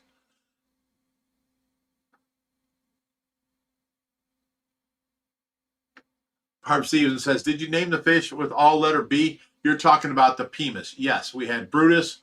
We had Bowser. We had, what was the other one? The third one with B. Brutus, Bowser, Butane or I don't know. I forget. But yes, all 6 new ones are going to be all B too. So one of them is going to be Bubba. That's the big one that's in there now. And then the rest we have to come up with. So she comes up with buckwheat, Budweiser, and banana. Them are all good names. We're definitely going to use Budweiser and buckwheat. I don't know about banana. Banana makes you think of a yellowfish, like that big alligator gar could be named banana. Oh, you hush. You a cranky old man. You stop it. No, it looks like a jar of. I had a great aunt that made this beautiful orange marmalade. And it looks just like a big old jar of orange marmalade. The big 419 chunks Royals says it's Rich. I know. I used to call him Ickles, Tony Ickles, but you know, how do I know you're 419 Royals? I have no clue on that. So who knows? So many people with so many different names, you know. So I have answered your emails ever since, and blah blah blah. It's Tony Ickles or Ickes, not Ickles. I'm sorry.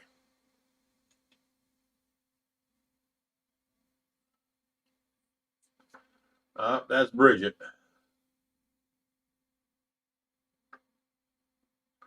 Oh my God, it was so beautiful outside. Oh, who's just at our door? Probably the 6:55. nurse.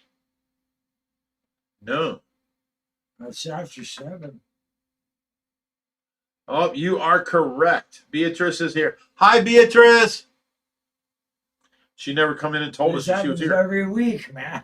Yeah. It's just I figured she just came in and was here already, or she might have been here already. She's went out to the car for something. Oh, we're back at you, people. I don't know where we are down here, but Wiz 7190 says, "Hey, where's the egg peel secret video? I'm impressed. It'll be coming up because so many people are interested in how I was able to peel eggs with one hand and not have none stick and every egg come out perfect. We're going to show you this. I have a secret. And with any cooking that I've ever done, I have learned every which way. I ask everybody and I come up with the best way possible. Well, I found the best way to cook eggs, and the shells never stick, and it's very easy, and you can shell them with one hand and just rip it off, you know. So I will make a video on that. we got people on the comments right now saying it. It's the nurse. Yeah, right. Oh, Ross has been SK Fishkeeper says it's every week.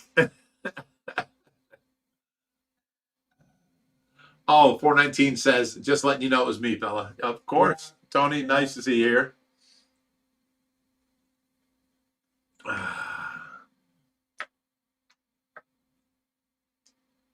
Bruiser. That was the other one. Bruiser, yeah, that was it. Yeah. Anthony says, hi, it would be amazing if you could shout out my friend. Her name is Josie. Hello, Josie. Here's to you, Josie. I'm drinking an imaginary, invisible drink for you. The drinking word is Harley. But don't worry, I have more. Look at this. I'm just going to pour my cup out into a cup that's not there. Watch this. Ooh, it's gone. It's going. It's going. Oh, there's no mess on the table. Oh, my goodness. Look at that. Now there's a mess on the table. I missed the cup a little bit. Oh, my goodness. I got it on my wrist. I got it on the table, and I got it on my leg. Hey, Theo, if you're still watching, welcome to the insanity. This is what your grandfather does on Friday night. This is the shit show. My grandson's was watching earlier. I don't know. So, miss seeing you kids. To come up and go swimming with me again. Minute says, shout out, Josie. Sue Ann says, did I miscount or was that 10 eggs? Yes, but, you know, I cook up to, 14 at a batch, and I'll show you how and why. Harley Jeff says, you peel eggs with a hand or one hand because you're a witch. That would make me technically a warlock, but sure, I'll go with that. S.J. Fishkeeper says, magic. Anthony says, you don't have to be crazy to be here, but it helps. For sure. You fit right in if you're crazy. No, but I do have a surefire secret for cooking eggs. And I do it all the time, and it's so easy to peel them. And that was my whole mission. And I found the secret, and of course I'm going to share it with you guys. So I'm going to do that on the next video or something like that. One of the videos where I need some time, I can put that in there, and I will show you guys how to do it.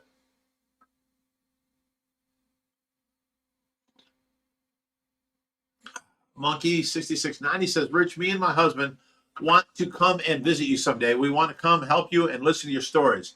You are so interesting. Hopefully we can make it out there someday. you're more than welcome. Let me know when you're coming. Keep the bedroom open for you, and come out for the weekend. We'll get drunk together. I'll tell stupid stories. Jerry will tell stories. You can't stop this man from telling stories. Don't look at me that way. You know it's true.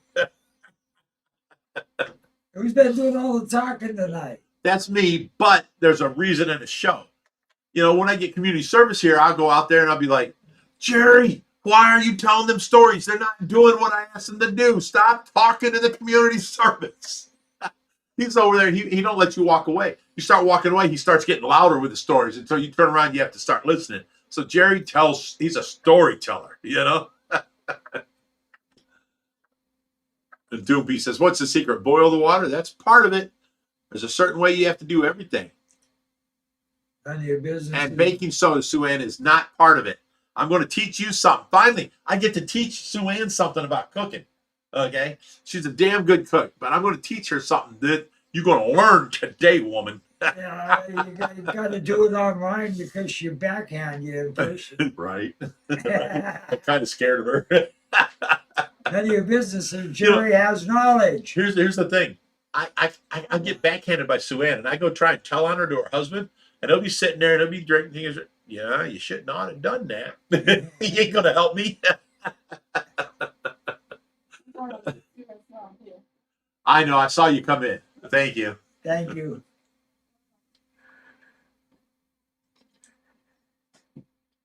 Lorenz Corthon says, after boiling, put them in cold water.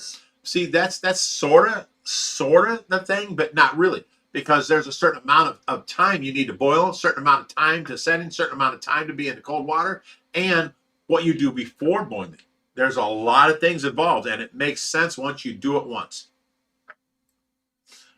Randy Koch says, Rich, you're only smart. Jerry's wise. Fuck you, Randy. I'm kidding. I like that. Always smart. He gave you credit.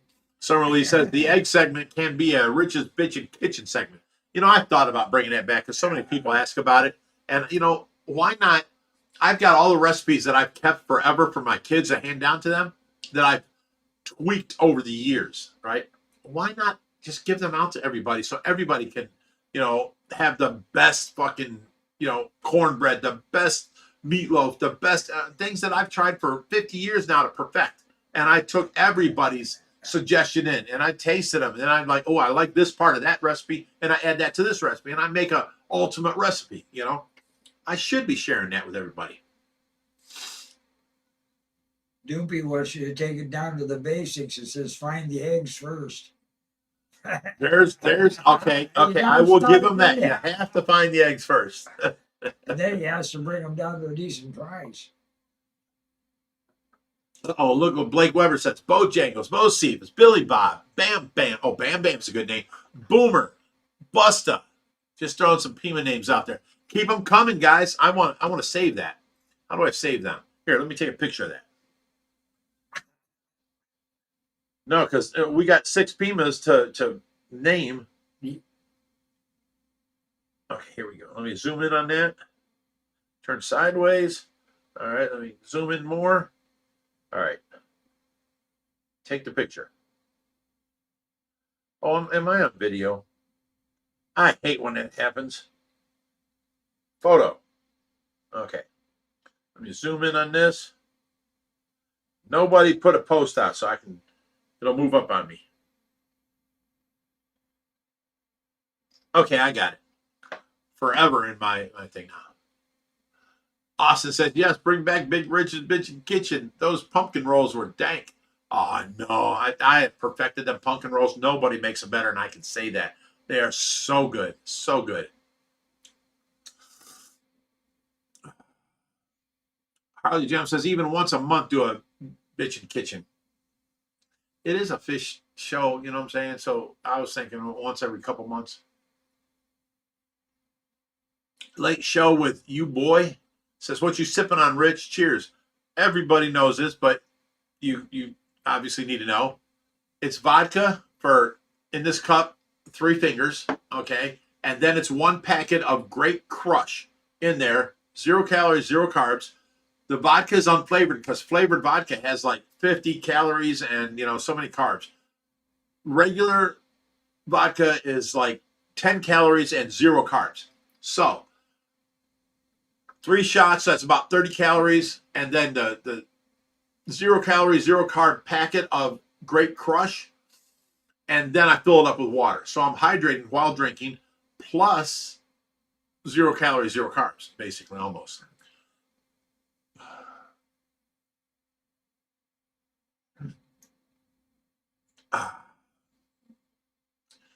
As Anthony says, Jerry could teach classes about fishing. No, Jerry could teach classes about spilling water in a fish room.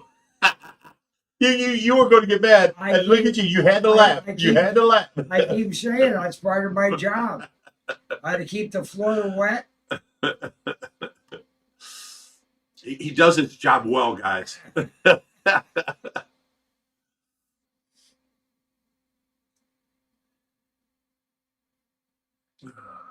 Oh, somebody got it. Austin M95 says, one thing I've learned from you that really helps when cooking, especially for others, don't skimp on budget brands, buy name brand stuff. This is true. Now, I'm not saying the budget brands sometimes aren't even better. By the quality stuff. Well, no. I do. Sometimes you find a budget brand that just outdoes the Well, that's what it's the higher quality in my book. right. So you can try budget brands and then taste them. And then when you find something that tastes better than the original, go for it. You know what I'm saying? It's the taste, the amount of taste. This has 10% taste. This has 20% taste. This has 30. And then you replace that with 40% taste, 50% taste, 70% taste. This is going to taste better. You know what I'm saying? The best butter, which is Kerrygold. If you're going to cook like a cheesecake, or you're going to make your own pie, and you're going to use butter, use the Kerrygold. It has a much higher butter flavor to it than even Land delicious butter soup. You shut your mouth. That was horrible. I was making what was it? Chicken noodle soup with dumplings, and I cooked everything in the Kerrygold butter, and it turned the soup into butter soup. There was no chicken flavor left. It all tasted like butter. Jerry ate it, but it was butter soup with some sort of lumps in it. That was the chicken. That was the noodles. You know what I'm saying? It turned. That's where I learned that Kerrygold has so much butter flavor. So when you're making something with butter, like let's say frosting, and you got 2 sticks of softened butter, you use the Kerrygold. It's really butter frosting. Like you're gonna make buttercream. It's really butter tasting more than the Land O'Lakes real butter. It's more butter tasting than that. So use the Kerrygold for your butter flavoring for sure. Use real vanilla, not imitation vanilla. I mean, everything, it tastes better by using real ingredients. So yeah, Austin, you get it.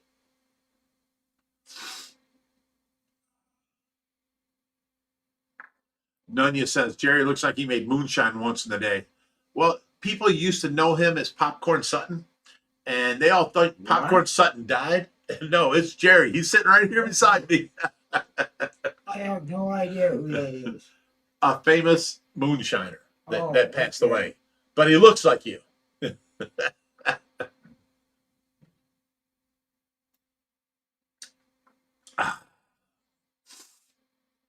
No, I've been around stills, but I've never had a moonshine operation myself. Sugar Bear says, what's your favorite dish to make? I was asked that recently, and that would have to be steak and potatoes, or the big shells you get.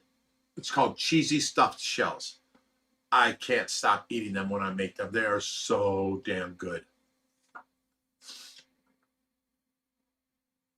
Remember my specialties.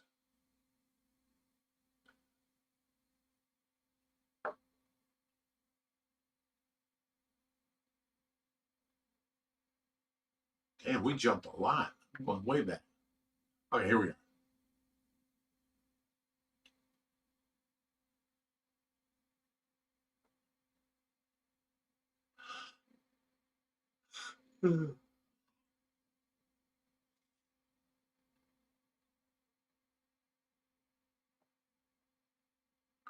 Okay, Loren says, are only with the holidays, Big Rich Bitchin' Kitchen, and dessert with Jerry, and after that, pucking with Reaper? Puking with Or him. puking with Reaper?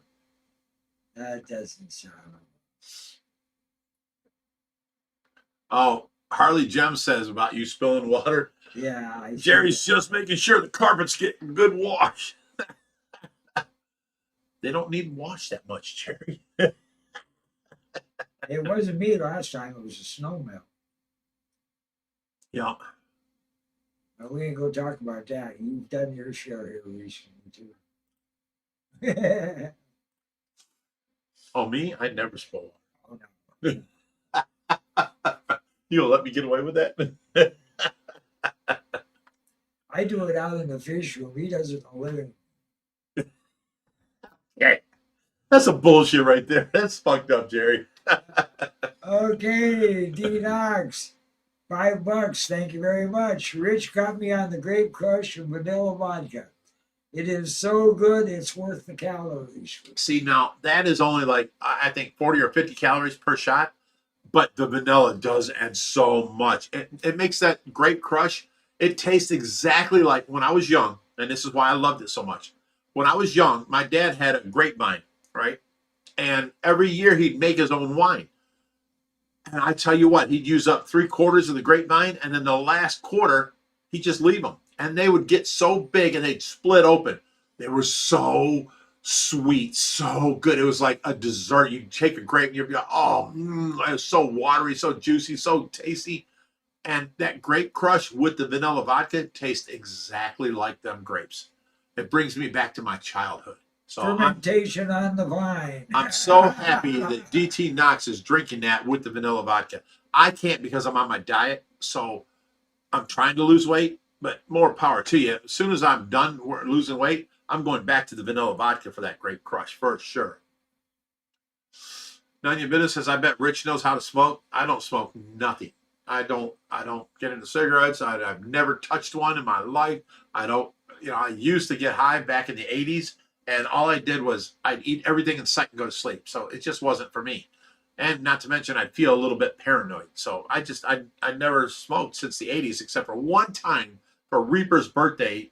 I think it was 98 or 2003, somewhere's in there. I smoked for Reaper for his birthday, and it was the worst decision I ever made. So.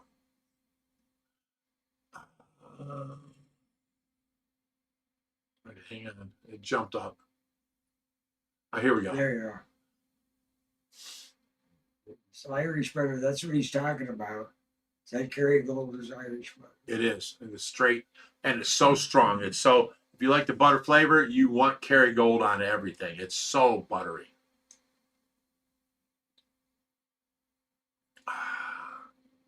Jumped again. Somebody said steak and potatoes, best meal ever. Of course. Yeah. I just don't have the teeth to eat. Harley Jim says, man, you're making me hungry. Yeah, I ain't that a bitch. This show does that sometimes. I always use salted butter, and then if I need more, I can add more. Why use unsalted butter and go looking it out? Just use regular butter. And, boom. You can add salt to flavoring later when you're doing your mixes. Add a little bit of salt, and it kicks it up a notch. Add a little bit more. Oh, it kicks it up a notch. Add a little bit more, and you're like, oh, too much salt. Now you got to add more ingredients to lower the salt content,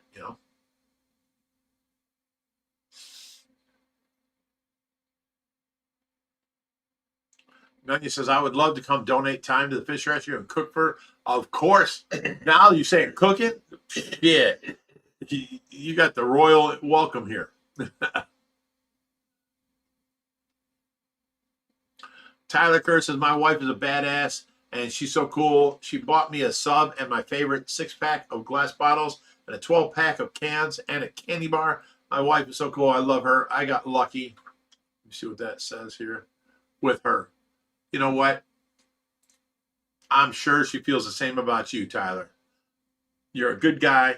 And when you get together and people don't have attitudes, and you love each other, it's a beautiful life. It really is. You know.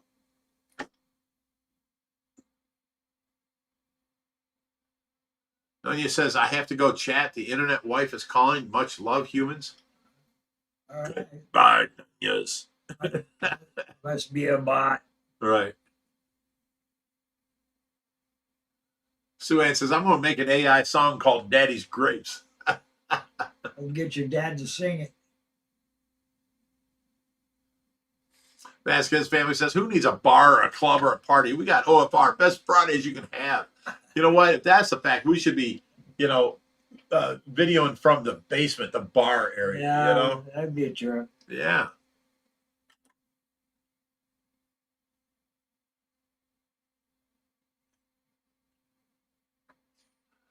Dubai says, can we get a green onesie live stream? Just floating heads? Is that what you want? We can do that. That'd be strip. Uh-oh, we got more B names. Broski, that's a good one. Brosner, Bam Bam, that's good. I think that's in the first one. Bigelow's good. Breacher, Bigot, Big Fin, Bear Gills, Biggie. No, I like Biggie, not Biggie Gills, but I like Biggie. I'm going to take a picture of that one too.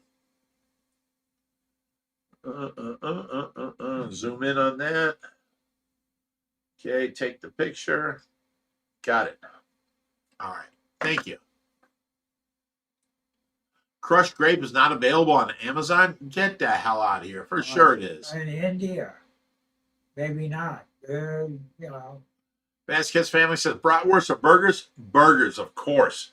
Bratwurst is okay. I like a good bratwurst sandwich, especially with some sweet onion. It's good. It's good. It's good. But there's nothing better than a burger, what you got mixed with, Italian sausage and cheese on it and, grilled onions. Oh, my God. Straight burger. I mean, for just straight meat, burger, yes. If you're going to doctor it up a little bit, it's still burger. Oh, look at Sue Ann. She goes, Raheem, send me your shipping info and I will send you some, but you have to record you making it and enjoying drinking it. Oh, Sue Ann's setting you up, Raheem. Don't do it.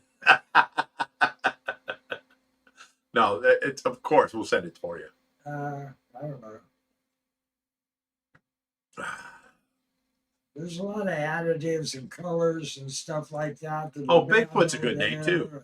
We forgot about Bigfoot for the B names for the Pimas. Oh yeah, that's a good name. Thank you, Will Star. Oh, of course it came from Will Star, the Bigfoot.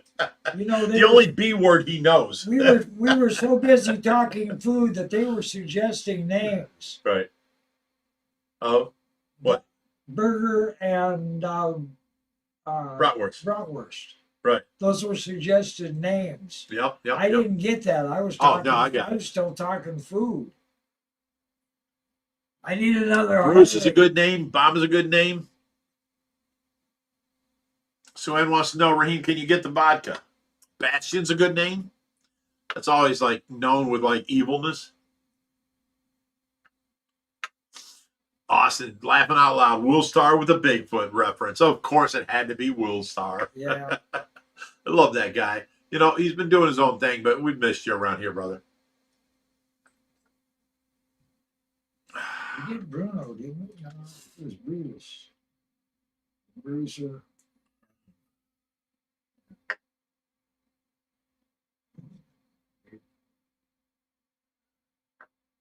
Blake Weber says Big Fin was my version of Bigfoot. Maybe call it like it is, Big Fish. Of course. Oh, and then Joanna Nellis says bangers a match. Hey, here you go. Here's Brutus. Here's Bruiser. Here's bangers a match. Bingo's a good name for sure. Buster. Yep. I'm gonna have to. I'm gonna have to make my own, comments. Or make my own list of these names. I have some girl names. Will Star says, miss you guys too, brother. There is female things. So Bonnie, Beatrice, Betty, Brittany, Barbara, Billy, Broden, Brooklyn. Okay. Bitchy. We didn't say we wanted to call him, Jerry. We didn't need another name for Jerry.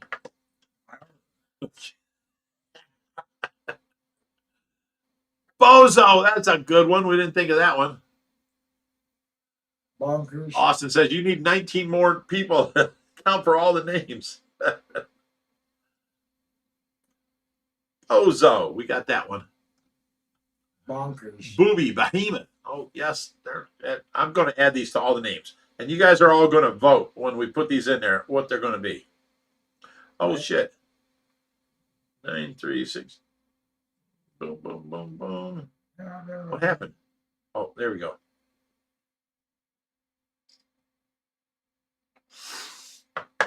Will Star says, hey, Tyler, going to OFR tomorrow. Oh, AJ, Raheem says Bam Bam Bigelow. Do you guys remember Bam Bam Bigelow? I got a story referring to this. Yes, you know who's coming in now. All right. I went to the, where was it? It was in, Bizarro. Yes. yes, Bizarro, good name. I went to the, Let that one pass. No. No. Yeah. Okay. Okay, I went to the Jackal concert, and I took Reaper, and at that time Skylar was living here, so we all three went, and we went there, and I swear to God, this dude, I mean I was 340 at the time, right? This dude behemoth me. He came in about a foot taller, bald head, looked like Bam Bam Bigelow, about 450 pounds, big huge body, big huge head. You know, it looked like Bam Bam Bigelow. And he came in and he got right in front of us. And I'm like, what the fuck? You know, I'm like maybe 8 people from the stage. He comes in right in front of us with 2 girls with him, and he's arguing with these girls. So I'm like, what the fuck? So I'm like, hey, big man, you all right? And he turns around and he's like, yeah, I'm fine. That's fine.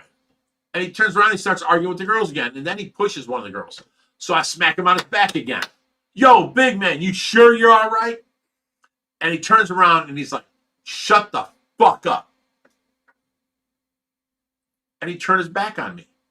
Now, to me, being a bouncer, you already entered into a verbal agreement that you think you're better than me. And then you turned your back on me. Big mistake. I looked at the person next to me, which I didn't know. I'm like, shut the fuck up. I looked over at Skylar and I go, shut the fuck up. And I looked at the back of his bald head up here like this. I jumped up.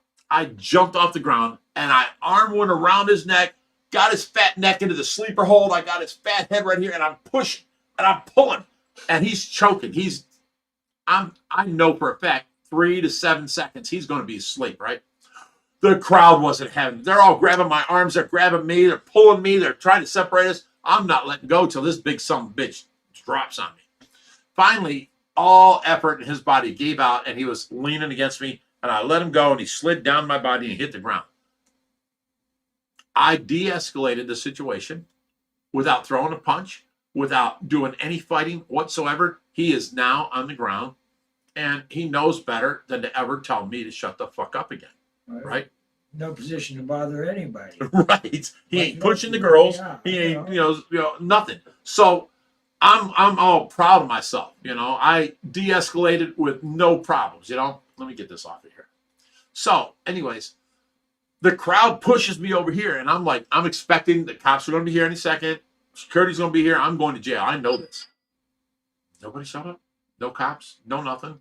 The guy gets back up over there. I can see him. I'm like 20 people away from him. And he just gets back up and stands there. You don't come after me. There ain't nothing. I'm like, what the hell is going on here? And that was it. But I guess I already said her name. That kind of stuff happens in a jackal crowd. But Skylar, she's used to it. She ragged on me. She Yeah. put me down. She's like, you think it's cooler than it was. I'm like, no. Dude started shit. I ended it. And there was no altercation. There was no hitting. There was no nothing. I de-escalated everything. It's over with. And, she didn't see it that way. She says, I snuck him and, blah, blah, blah. And, I'm like, what the fuck are you talking about? He turned around and said in my face to shut the fuck up. That's grounds for a fight right there. That's grounds for an argument. You're saying I'm going to tell you this like you're a piece of shit that I know I can whoop your ass. I'm going to treat you like that in front of the whole crowd and behind you. You know what I'm saying? I did not take that. You turned your back on me. That's your dumbass mistake. I had to jump up to grab him by a sleeper, you know? So I don't know. It's just, the point is, I'm 60 years old. He's in his 30s. He's 450 pounds. I'm 340. I took his ass down. And nobody thought it was cool. Or at least Skylar didn't think it was cool. But, I was like, I didn't get hit. I didn't get in a fight. I didn't nothing. I took him down. There's no problem. He is de-escalated. It's over with. I did my job. You know what I'm saying? I am a man. Fuck off.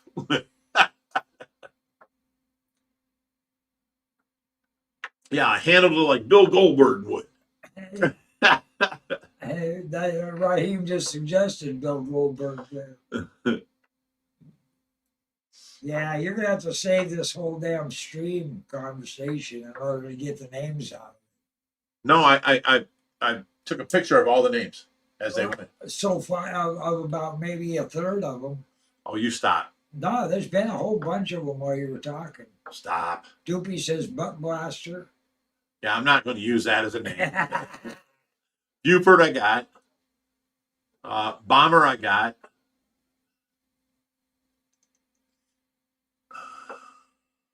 Oh yeah, I'm sure a lot of them are doubles and triples. But... Bubbles, I got. Beast, I got. Blizzaro, I didn't have that one. Oh, you didn't have a picture of it, but you. I'm not going to let you forget Bizarro because that's the best one I've heard so far. Just for fun. I thought that would have been a good name for that Pima we had with his neck crooked sideways. Yeah, well, it's too bad, but that's the way it goes. Once they get up to a certain size, they don't have any natural predators. So, although I don't know, there's predators down there that could take them.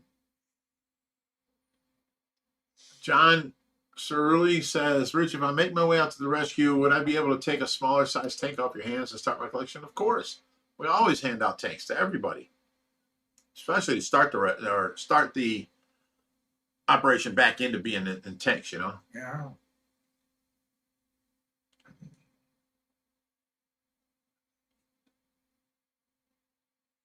Now, there's one thing that I've been debating whether we should talk about all week long. And I don't think so, but people have brought it up a couple times now. I'm just letting it go by. But we'll see what happens. Virgil says he used to have a 110, but had to get rid of it when he moved. Yeah, it's a shame. 110's a great tank to have a frontal view. Yeah. And it was one of the first tanks that ever broke on me. I was downstairs in my basement where I had my band playing, we'd practice and we're new songs. And right above me was the living room. And I had a 110 there, saltwater tank. And my kids and Tracy come running down all at the same time. I'm over there. We're playing Iron Maiden, Run to the Hills. We're playing this. And I guess the bass was too much for it, and the tank cracked from top right to bottom left. Water's pouring out of it, right? They come running down, stop the band from playing, and I go running up there, and there's just water pouring out everywhere, salt water. We ran and got the shot back, I'm holding up my hands against the tank, it was horrible. Seen too many of those, man.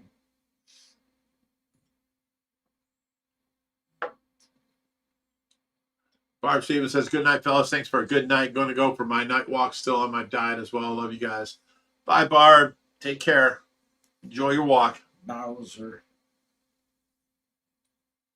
My favorite bass man. Sha-na-na. Bowser was the lead singer. Well, he was a bass man, though. Well, he did sing with low. Yeah, he was a bass singer. Yeah. When you say bass man, I picture a bass in his hands. Bass guitar, Right. Yeah, right. No. Now I'm talking vocals. Austin says, now that you brought it up, you have to talk about it. That's not fair. Oh, Barb says, thank you, Big Rich. I will.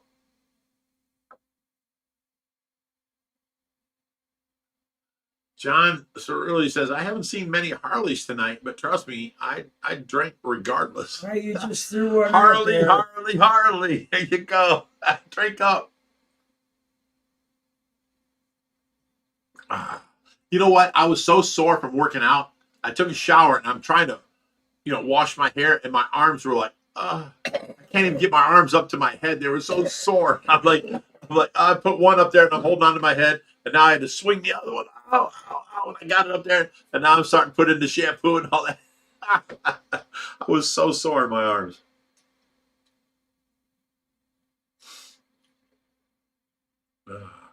Well, Barb has to leave. Now we can use her name.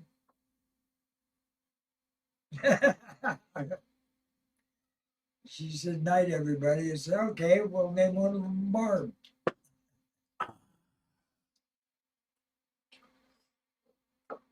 All right. Let me see if I can set this up.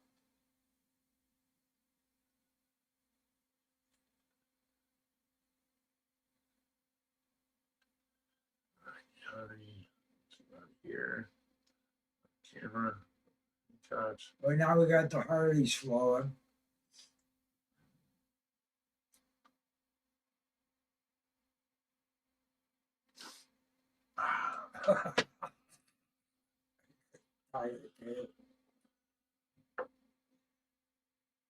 Tyler. We're gonna bump you up. You remember it. Rich and Jerry are going to be like Hans and Franz from Saturday Night Live. We're going to pump you up. I can't believe Jerry knows that. Oh, yeah. That's crazy. All right, so here, let me get started on this. You guys know Skylar lived here for 2 years. Then I told her, if you don't, start treating me nicer, you're going to have to move. And that day she chose to move instead of treating me nicer. So I was mad at her for that. You didn't have to move. All you had to do was treat me nicer. What's the problem? She treated me like shit and I couldn't stand it. And so I told her, you're going to have to move if you don't treat me nicer. And she chose to move, right? So she moved.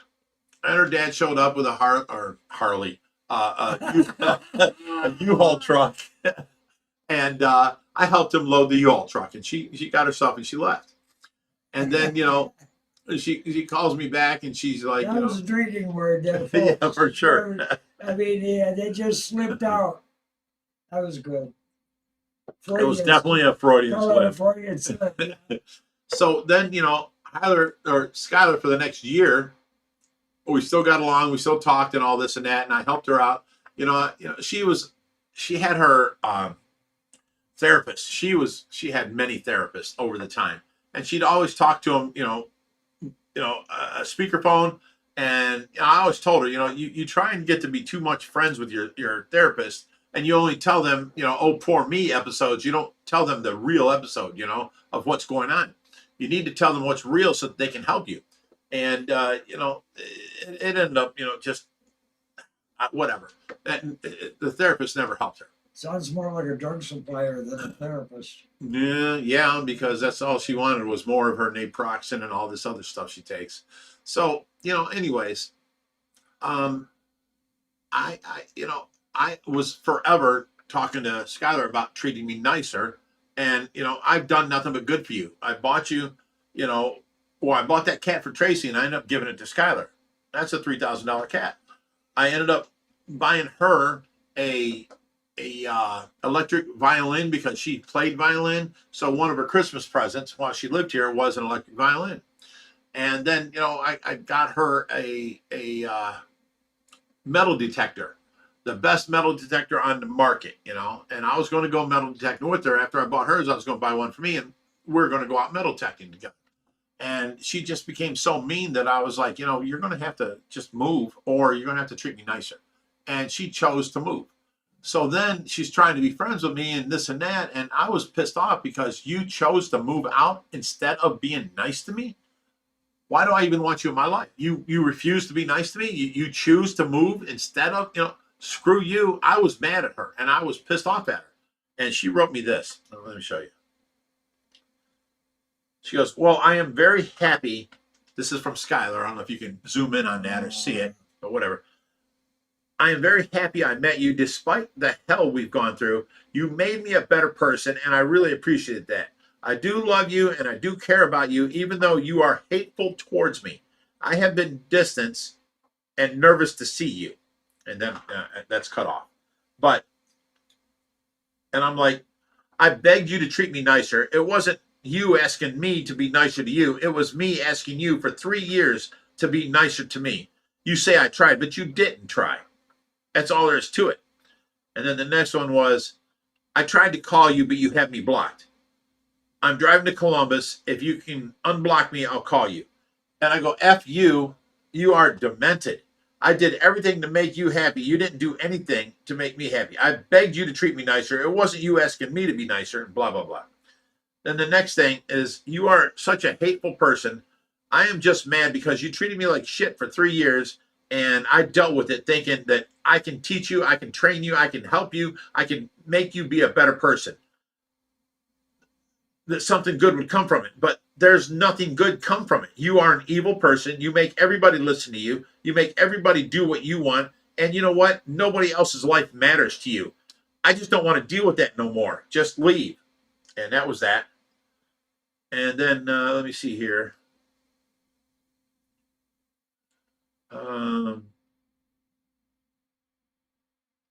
So anyway, she's living with her mother again, which threw her out. Is why she had to live with me. Her mother threw her out, right? Because she couldn't put up with how her daughter treated her, the disrespect, all that shit. Her mother threw her out. After 2 years of living her mother came here and hugged me and said, oh my God, thank you so much. I fought with Skylar to be a better person, to be good, and her mother hugged me and said, you brought my daughter back. You gave me my daughter back. Thank you. And she hugged me.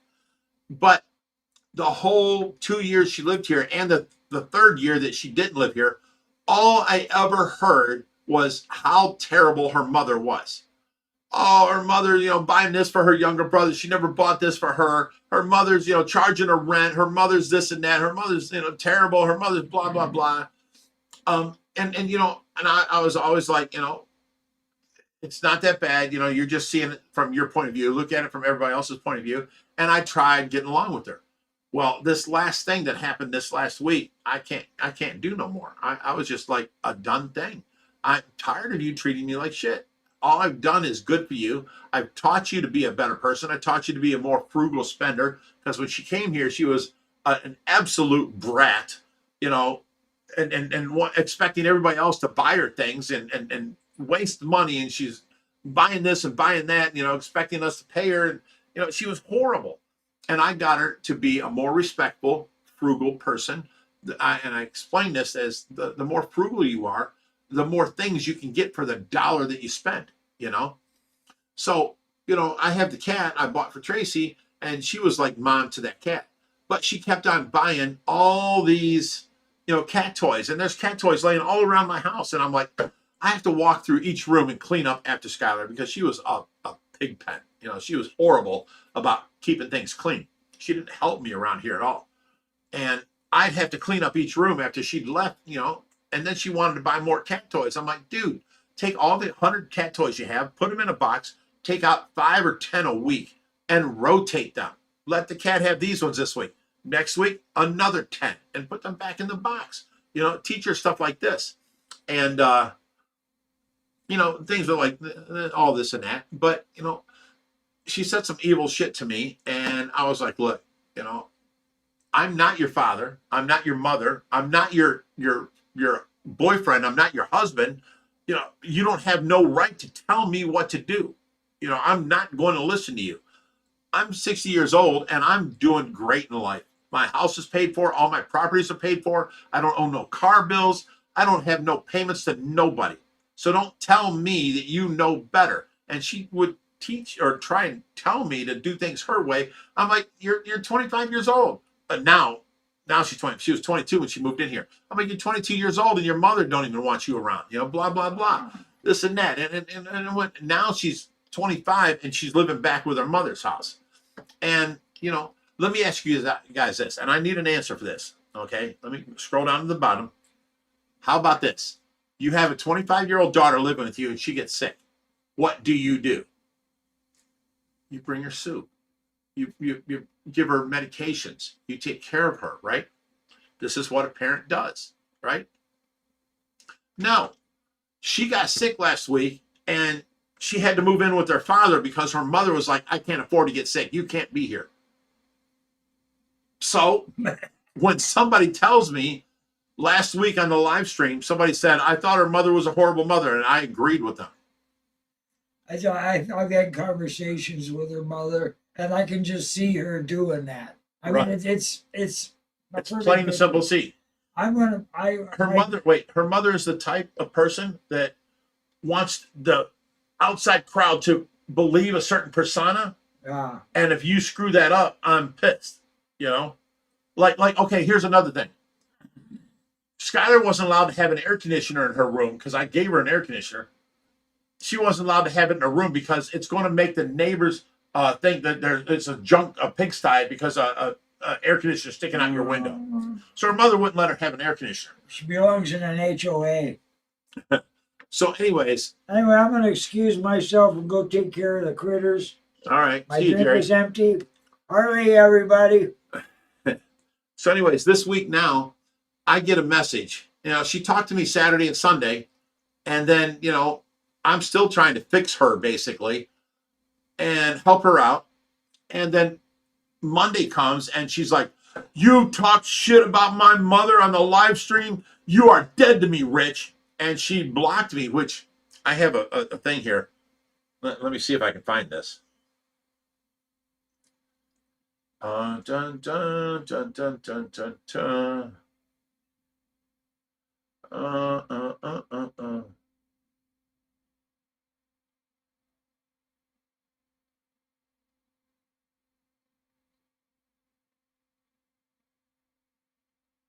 Okay, this is her texting me and then me replying to her. I go, this is the 8th time I blocked you on a different format because I don't want to put up with your shit to me anymore. I don't have to know. You're not my woman. You're not my wife. You're not my parents. I don't know what you think you are. You have the ability to force me to put up with your bullshit. And that was the text I sent to her.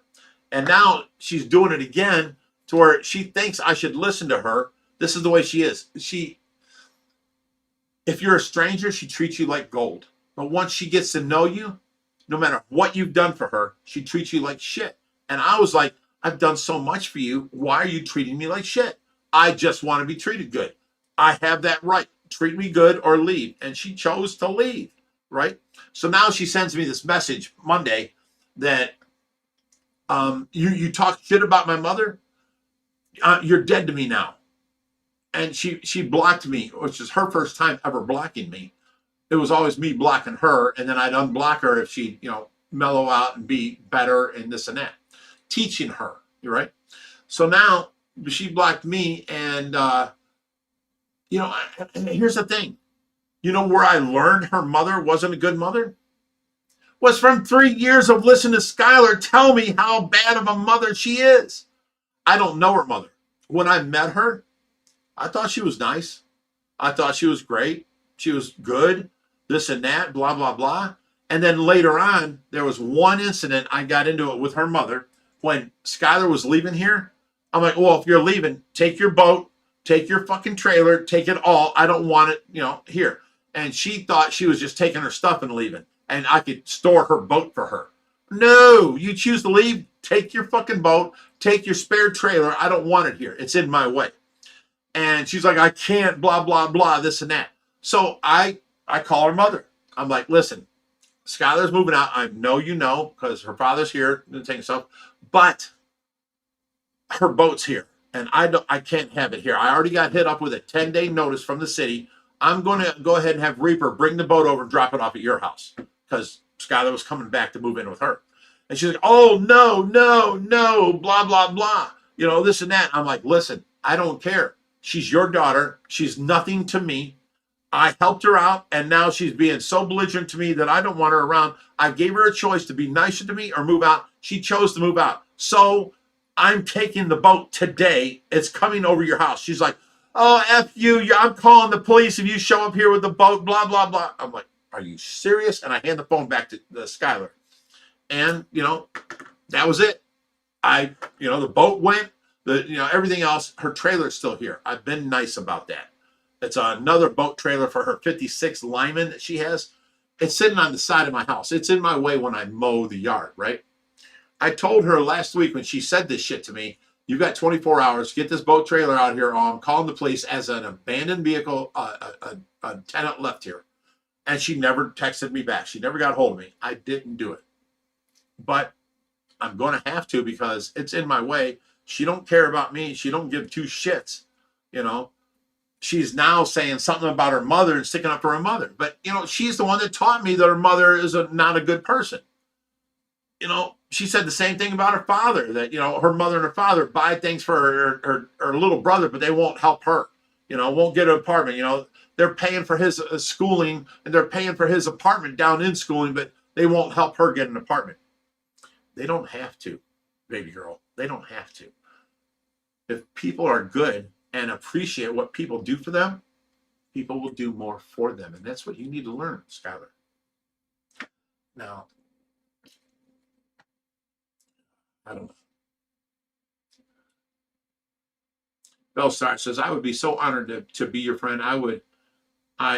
You and your family and Jerry are the best people, really good people. John Cirilli says, I'll take the boat trailer. You give me the word, I'll come get it. See, there's plenty of time. I could scrap it and make, I don't know, 40, 50 bucks. But the whole point is doing what's right. I told her to get it out of here. She didn't get it out of here. I can't go and do that to her. But if I actually call the police and have a video of it being taken away, she can't blame me for nothing. I warned you. I told you. You didn't listen. And now it's gone. But if I sell it for scrap or, try and give it to somebody else that would make your life happy, she's going to be like, oh, you just benefited off of me. You sold it to him. And it's just all going to be bullshit. So I don't know. The point is, I'm tired of putting up with her treating me like shit. And once she sent this, you talked bad about my mother. Why wouldn't I? You told me for 3 years how horrible she is. And then I saw it for myself when I said, I didn't say you need to come get her boat. I said, I'm going to make sure that your boat gets to your house safely and blah, blah, blah. That's Skylar. That's your daughter. I don't have to take care of her. I'm nothing to her. I'm not her father. I'm not her boyfriend. I'm not her husband. I'm nothing. I have wasted my time trying to help her. And she treats me like shit. She's coming home. Have fun with that.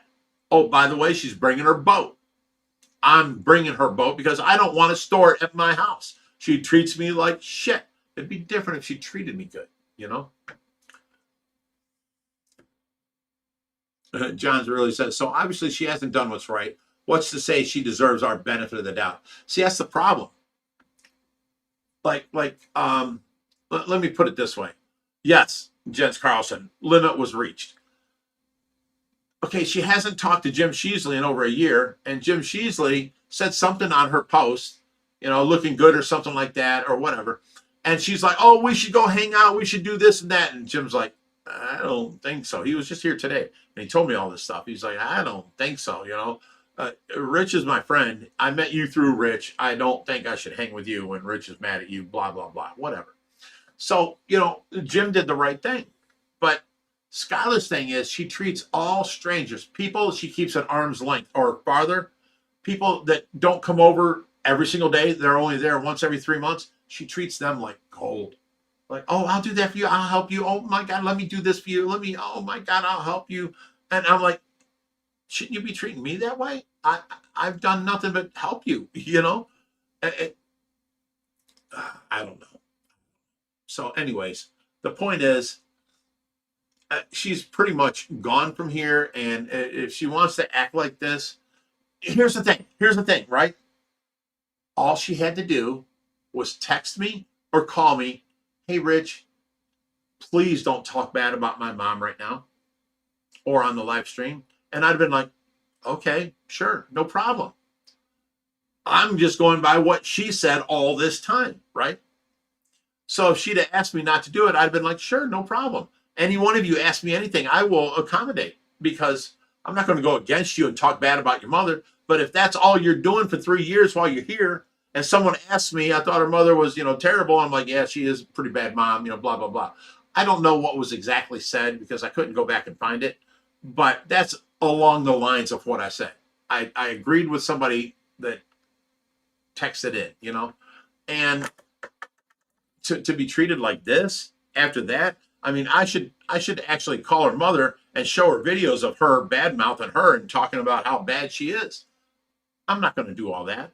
I just know that I'm done with you treating me like shit. I've done nothing but help you. You got a $3,000 cat because of me. Yes, I bought it for Tracy, but she ended up being mom. So when she moved out of here, I thought it was only fitting for the cat's best interest to go with Skylar. Of course, So I didn't feed the cat. I didn't change his litter box. Skylar did. Skylar was that cat's mom. It didn't help with Tracy, so that's worth it for me. I wasted $3,000 trying to get Tracy, and it didn't work. Boom. So of course I let her take the cat. I bought her that electric violin because it was Christmas, and I thought she deserves what she was always wanted. And you'd expect to be treated good after that. I bought her the same thing, that metal detector that she loves metal detecting. I bought her that, for her. And all I expected was to be treated nice, and I can't be treated nice. I'm done with you. I'm done. I tried.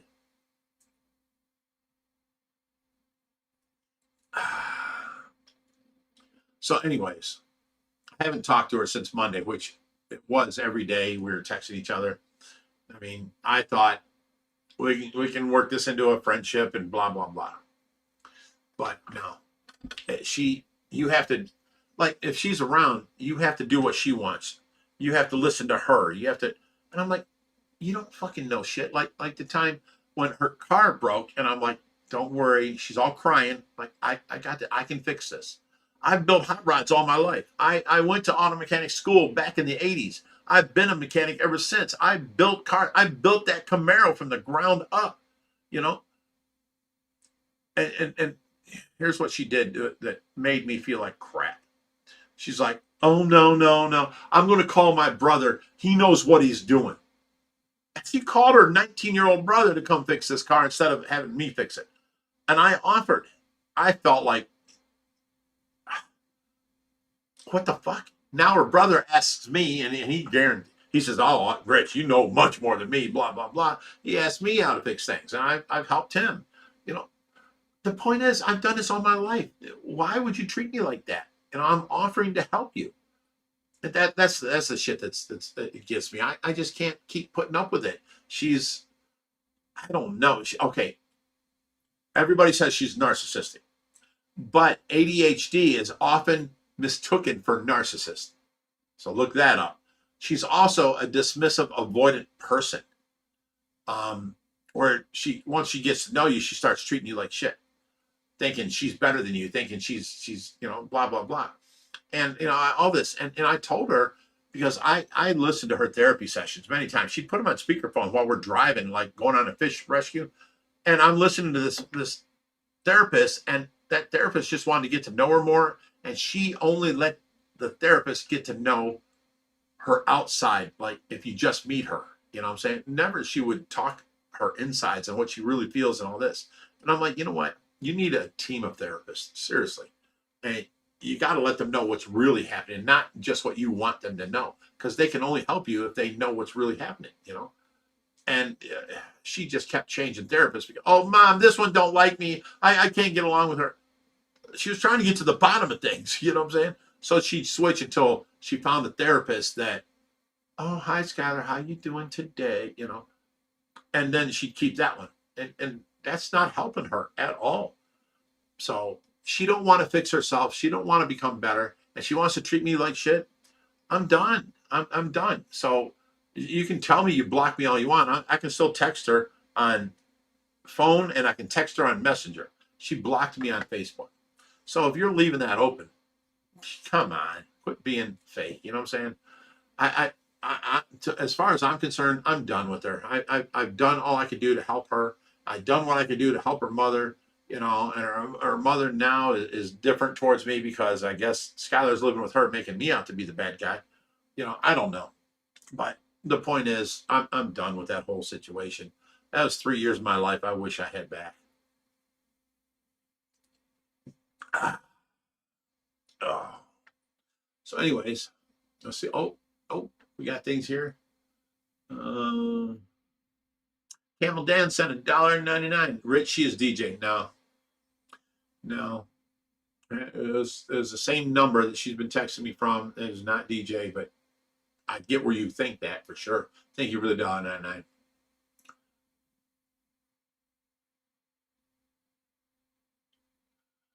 John Cerulli says, if there's any more Harleys mentioned, I'm going to end up offering to buy the rescue, even though I can't afford it.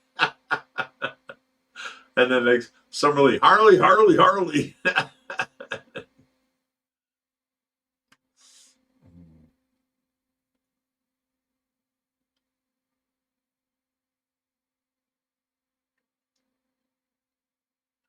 Harley Gem says, Skylar made out pretty good being your friend.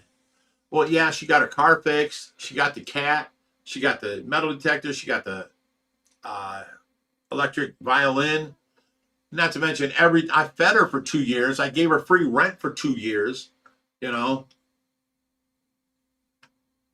Swan goes, she had a plan, is what she said, I guess. John really says, Rich, you help people more than people help themselves. Don't sweat the small stuff. Wow. Harry H says, Jerry and Big Rich, greetings from a big fan from the Netherlands. I love your videos. Oh, thank you, Harry.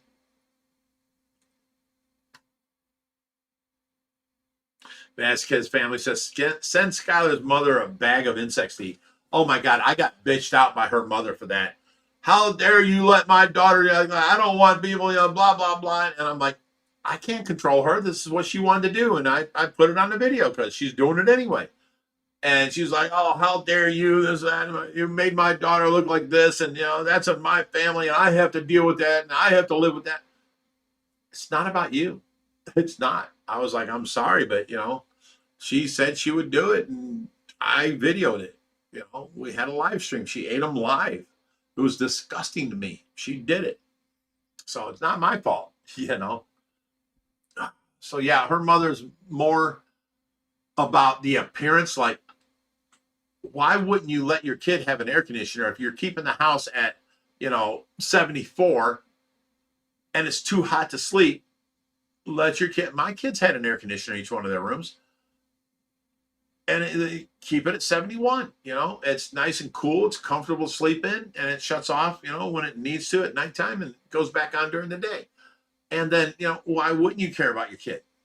She cared more about the neighbors and what they thought by seeing this ugly air conditioner stick out of her bedroom window. So, Skylar, if you see this and you think I'm bad mouthing your mother, I'm just telling the truth. I'm just telling the truth. If you don't like it, too fucking bad. You should change what's real and what's the truth. If your mother cared about you, she'd let you have an air conditioner in your room.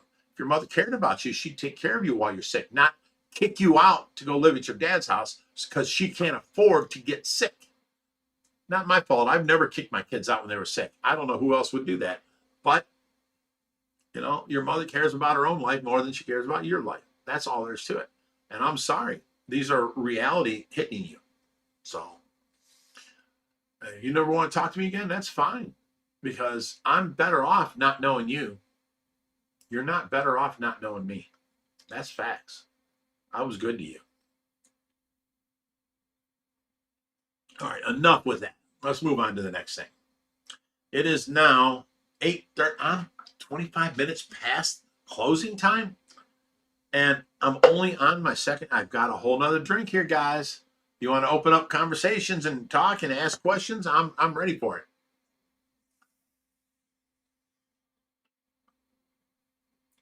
SJ Fishkeeper says, you don't need that negative energy. Continue putting your time and effort into your family and fishy friends. Of course.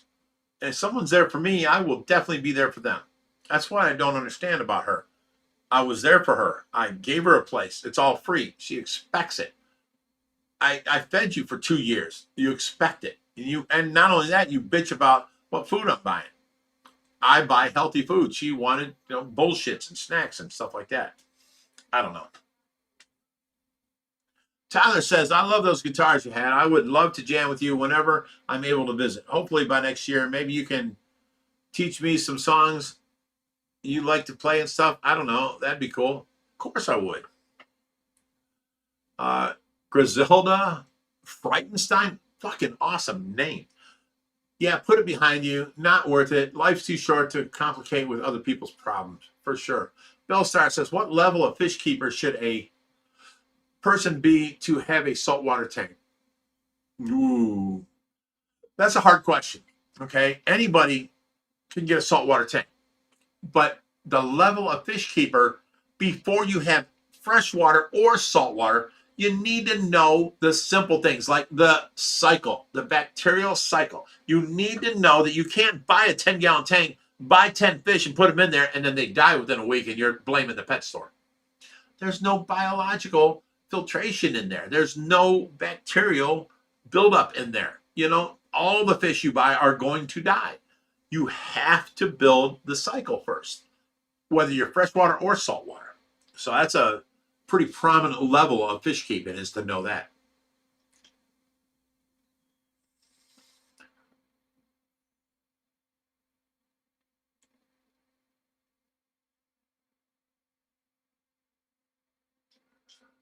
How you doing? Says, hey, Rich, I've asked a few times on your videos, but in the pool pond, you got, what are those darker looking fishes with the deep blue fins? I don't really know what you're referring to, but probably masheers. Are they almost like 3 foot, like 2.5 foot, bullet looking with the blue fins? Them are blue masheers. If they're not that, then I got to go and check out something else.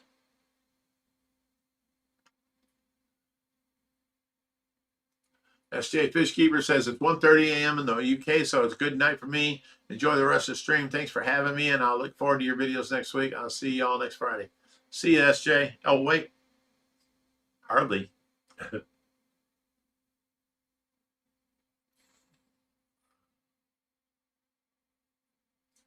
Barb 7 says, you raise your... Wait, Barb, I thought you went on a walk. You raise your kids. Don't need her to be acting like your kid, too. You are better off without her in your life. It was kind of cold out. Didn't walk too far. Oh, gotcha. See, here's the thing. That was it. I once said, you know what? Forget your parents, because I raised my kids better than your parents raised their kids. And that's for sure. I mean, she's 25 and living in her mother's house and arguing with her mother and treating people like shit. My kids, they all moved out and they all own their own houses and they're all doing great. They all make over 100 grand a year. Josh is a head engineer downtown Cleveland. He just got the promotion. He's been an engineer for like 7 years. Richie runs his own construction company. Richard is a truck driver, makes over 100 grand a year. I mean, none of them need me. They visit because they love me. You know what I'm saying? And, I tried getting Skylar to do the same thing. And you don't quit asking people for things.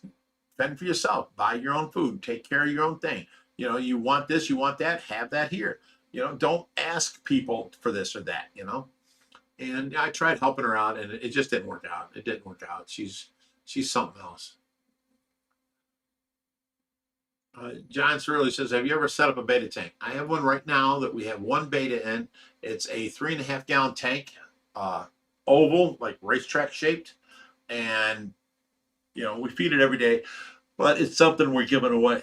So whoever takes it can have the tank with it.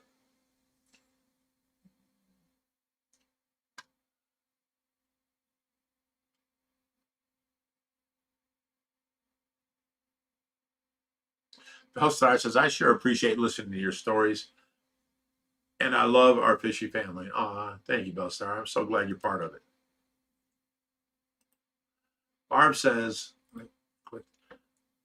did you see pics of my baby axolotls I sent you? Aren't they cute? I don't remember getting pics of those.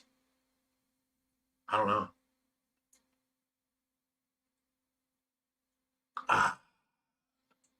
Look, I just know that if I'm down now, my parents throw me out. If somebody would have gave me a house, man, I'm cleaning their house. I'm helping them out. I'm fixing their cars, whatever I can do to make your life easier because you're helping me out. I believe anything you do for anybody should be appreciated. That's all. And she believes she's entitled to everything that you're doing for her, type thing. Hey, Jim Sheasley's here. He says, "Hey, brother, it was awesome seeing you today. Yeah, kind of missed you after you left. You should have stuck around."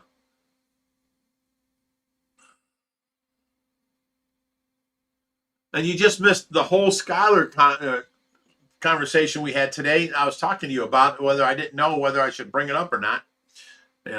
My son was like, "Dad, just let it go. Let it ride. Don't talk about it. You're feeding into her shit." And I thought about that. And, I was like, I don't know if I'm going to say this or not tonight. And then I ended up, a drink or two. Boom, started talking about it. So I'm sorry. But, that was another thing. The moment she stopped drinking, she wanted me to stop drinking because it can't be around her. You're at my house. I don't know. I don't feel I need to stop drinking. I drink very, very minimal, and when I can spare it, and I have a good time. I've learned how to drink over the years. She drank all day, every day. She got into Jim Sheasley gave me like $2,000 in liquor bottles because he got a kidney problem. He went to the hospital. He can't drink no more. He gave me all his alcohol, and she snuck into it and started drinking every single bottle we had. To where when her dad was coming over, I'm like, "Oh, I got like 10 bottles of wine out there from Jim Sheasley stuff." And I went to go, and there was nothing in any of them. She drank them already. There was one bottle that was an Elvis Presley bottle full of vodka. She had taken that out and filled it with water and drank all the shit. So over the 2 years she was here, she drank all $2,000 of Jim Sheasley's vodka. I didn't drink any of it. It was on the display case over in the dining room. So yeah.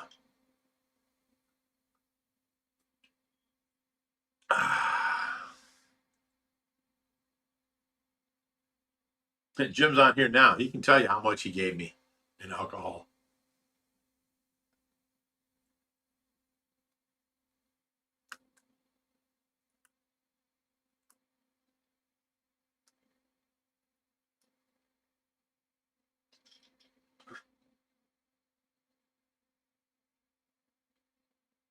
John Cerulli says, "I've been apart from the Fishy family since 2019. I'm happy you've kept the live streams going since then." Yeah, Josh really didn't like it because we don't make no money on the live streams. But see, to me, it's a chance every week. I don't get to go out. I get to hang with my Fishy family. That's why it's not adult friendly. I may say the word fuck a couple times. I may, whatever, say some ignorant shit. It's my Friday night out. It's, I don't know. I get to hang with you guys, and you guys get to hang with me, and I think it's great. And I don't care that I'm not making money. This is my night out. This is my Fridays away. So, Harley Jem says, "That's serious alcoholism." But she starts to no. She turned yellow here, and her kidney shut down, and the doctor said she needed a new kidney, and for 2 weeks she was on a waiting list, and she was yellow as shit, and she's in the hospital, and all of a sudden her kidney started taking over. And the doctor told her, "If you ever drink again, this kidney will shut down, and that's it. Blah blah blah. You're going to die, or you need, whatever." And she hasn't drank since. She quit that night and never took up drinking again. But the point is, if I quit drinking, how do I expect you to quit drinking, and you to quit drinking, and you to quit drinking, and you? You can't have that around me. This is my fucking house. This is what I've done when you met me. This is how I am. You want me to stop drinking? That was crazy.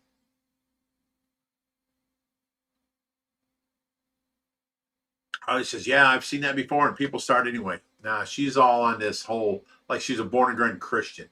She will not drink. She don't want to, come around because I drink, and And I told her I don't barely drink anymore. Not like I drank when she was here.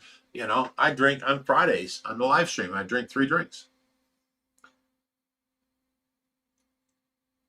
John says, I'm happy to hang with you. I miss Josh being on the live, but I get that he's got a family to take care of. Happy to be talking with you, though, Rich. Oh, thank you, John. Yeah, I'd rather have Josh here, too, but, he's got his own family and all that. So he comes over and he helps out with the rescue and he helps feed. And, then he goes home and he takes care of his family. I can't expect no more from him. He's a good kid. So that's all right. It's okay.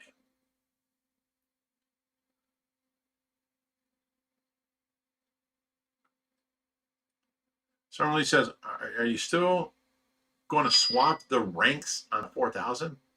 What does that mean? I don't know what ranks is.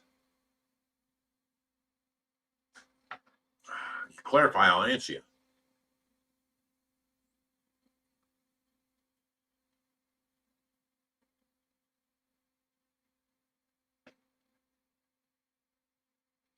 What the fuck? Oh, it's Barb Stevens. What's up?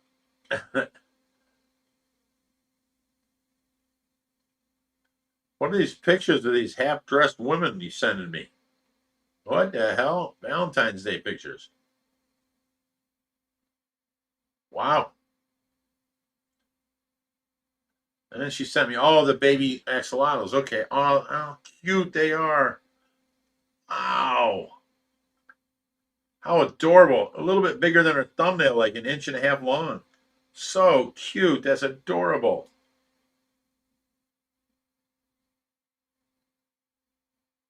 But Barb, what's up with these pictures?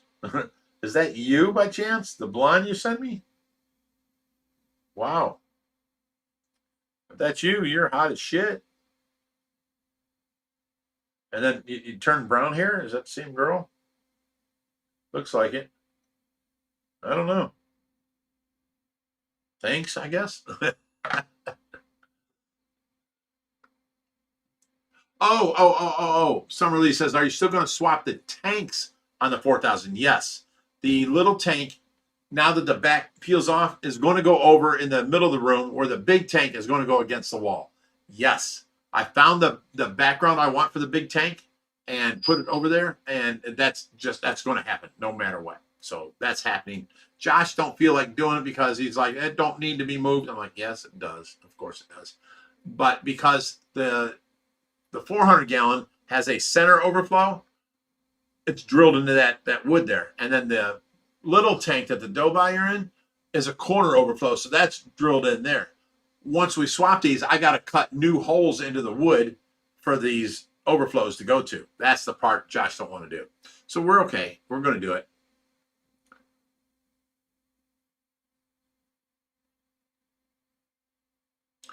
Vincent Reptile says, are you guys going to keep any paddlefish for the monster pond? Yes. I told Josh to keep all the sturgeon and all the paddlefish we have left. They're going out in the pond in the summertime. And he still ended up giving 2 to a buddy of mine that I haven't seen in a while that I didn't know was coming over. And I was okay with that.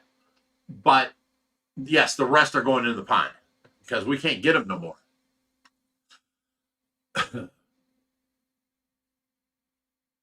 Randy Koch says, are you going to put that big Fly River turtle in the pool pond? No. That Fly River turtle is probably going into the 2200, and we're going to take Hubert out of our 2200 and put him, because he's much smaller, into the touch tank. And then when we use him for videos, we can take him out of the touch tank and put him right in the pond. So that's how that's going to go.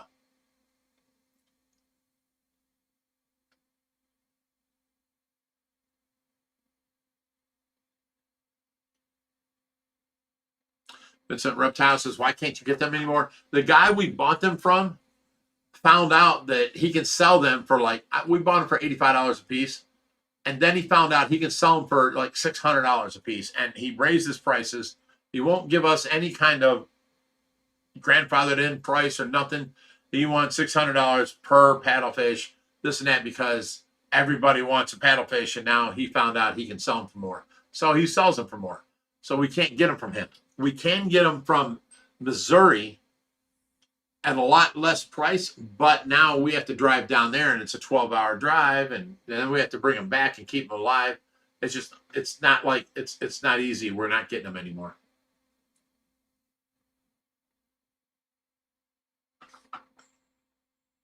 Nate says paddlefish are wild where I'm at. I've seen some big ones get caught. Yes, they are native to Ohio waters and can live in this cold. And you tell me where you're catching them, I'll come fishing for sure. How you doing? 408 says, are the arapaima the most dangerous fish you keep? You think? If not, what is? No, no. Arapaima are not the most dangerous fish we keep. The most dangerous fish we keep is right now at a younger age, probably the paraiba or the goonch. At an older age, it's definitely the jowl. You do not want to be in the water with a jowl that's 6 foot, 7 foot, 8 foot, at for sure. Harley Gem says, well, if he's selling them, you'll get them once they get too big. Not really, because people are buying them for their ponds, so they can keep living there, you know. Bob the Pearson says, what's up, Big Rich? It was nice to see you on Monday for like a second. Jerry gave me a nice little tour of the place. Oh, okay. You know, I didn't know. I'm sorry.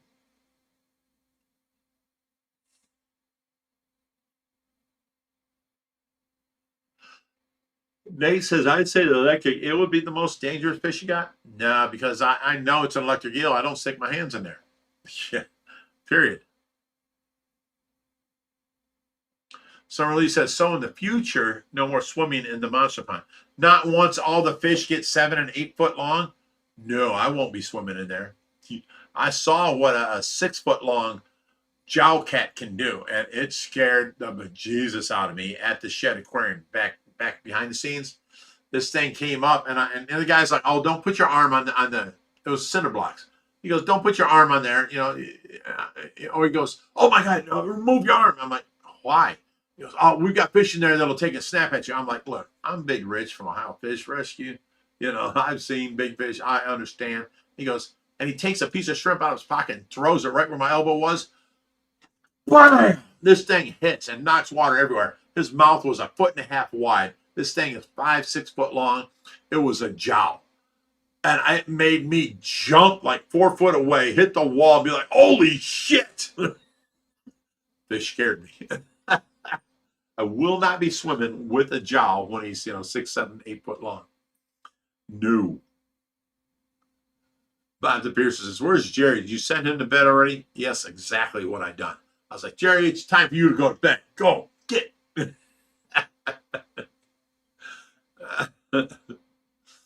Wow. Deb Charge says, we swam in there with Brutus. Yeah, see, Brutus, what was he? 6.5, almost 7 foot long. That's an arapaima. They investigate you. They see you're not food and they swim away. Not dangerous. That jowl will snap on anything that moves.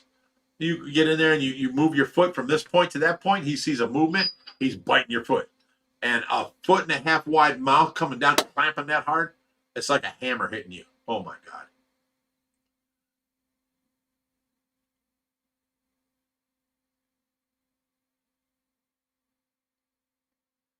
Let me see what people are texting me here. God dang it. All right.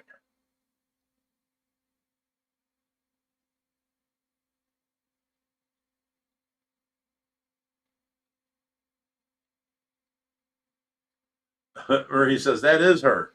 Holy shit, Marie. You are hot as fuck. Let me go past this one. See the next one. Oh, and in the red silk with that long blonde hair. Very hot. And now your hair is brown here. You got like model pictures. Why are you sending them to me? That's what I want to know. Why am I getting your model pictures in lingerie? Woohoo! Oh, you're looking like Farrah Fawcett over here. Look at this one. This is like something you send your husband, you know? We did a bunch of bed boudoir pictures. Wow. Very fine. See, I see them kind of pictures come to me. I put it up as, garbage. No one's going to send me their pictures like that. So I think it's bullshit. Bob the Pearson says, you got to send those photos to the whole group. Sue Ann says, can I get those pics? Sue Ann. Oh my goodness.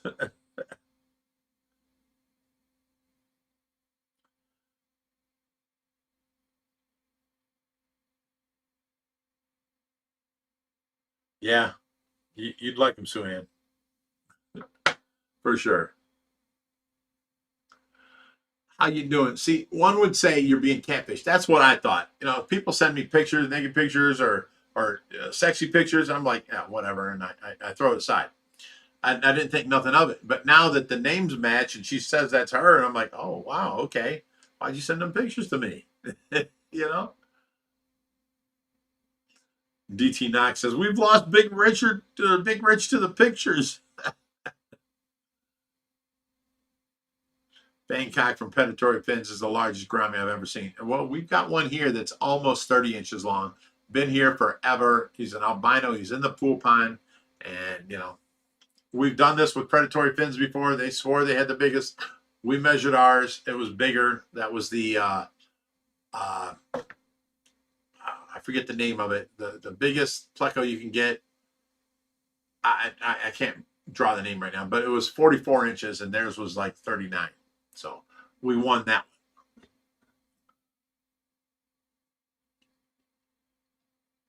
one. Hang on. I've got one more. This is my third drink for the night. That's what I allow myself every Friday. That way I don't get in trouble. Stay up all night. Nate says KG Tropicals is live right now too. I'd rather stay here with OFR. Dude, what time do they go live? I don't want to infringe on their timing,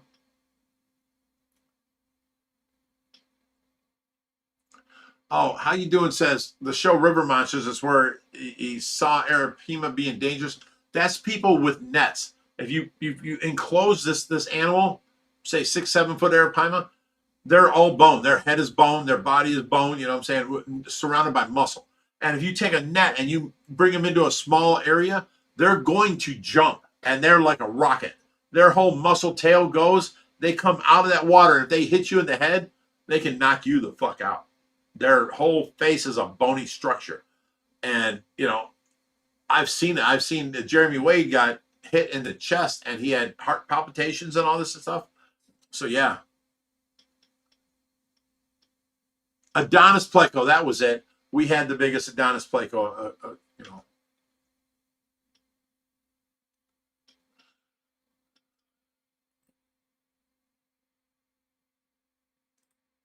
46 minutes ago is what time? So it's 8:50. So 8 o'clock they go on live. I didn't know that.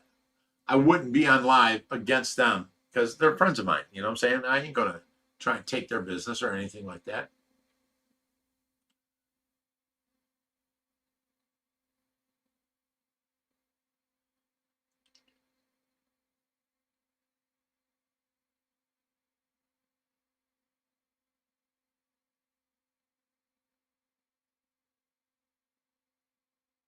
Jim Sheasley says, did you talk about how amazing the pond looked today? It was crystal clear, like there was no water in it. You can see the bottom. You can see all the fish. I told Reaper to take a still picture so he can actually count the fish that are in there because you can see every one of them. It was crazy.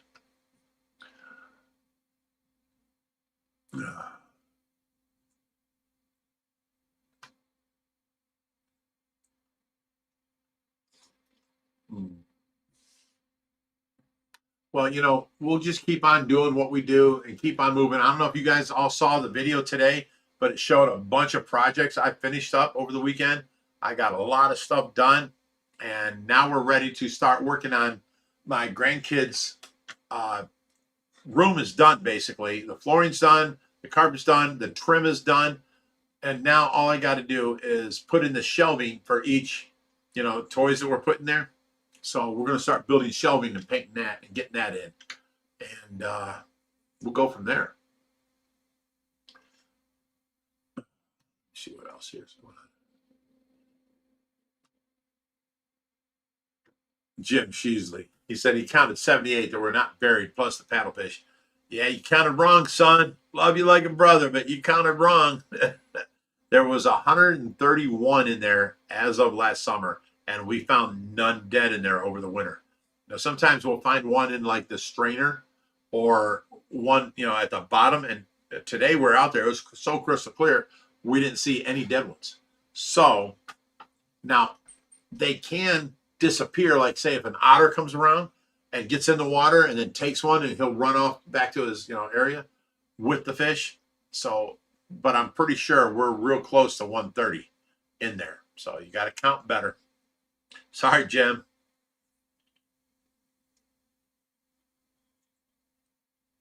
Xanthi said, you said you have RCs. What are they? I have a Raptor 60 helicopter. I have a home-built 4-foot boat that has a 4-inch brass prop, 2 aluminum, whatever you want to call them, that turn. They suck water up, and that cools the motor off. And they're good. I mean, this thing does a 20-foot rooster tail. I used to, the best thing I did was I'd come up close to land, and I'd see somebody I knew, and I'd turn right by him, and then I'd floor it, and I'd shoot up a 20-foot rooster tail of water and soak them. Suanne says, I thought I seen one paddlefish. Well, me and Jim, we were looking for the 3 that were in there. We saw 2 today. So I don't know, maybe the third one's hiding. Maybe it got taken. I didn't see a dead body. I didn't see a third one, but it's possible. Like tomorrow we can go there and see, oh, there's all 3. We find all kinds of things. Jim even says somewhere in the cracks of the rocks.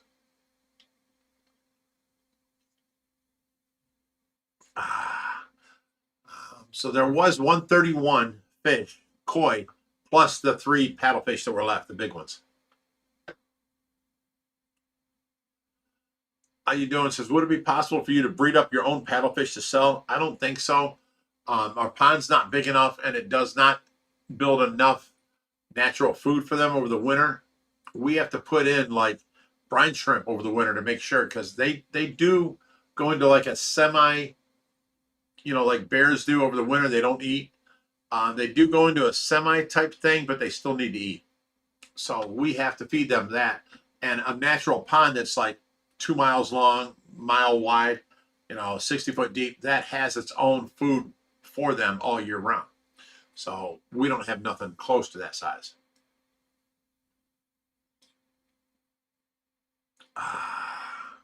Ouch.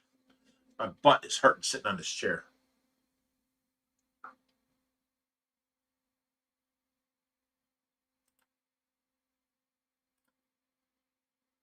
All right, guys. Wait. Robbie Wilson says, how many paddlefish did you start with? We started with 5.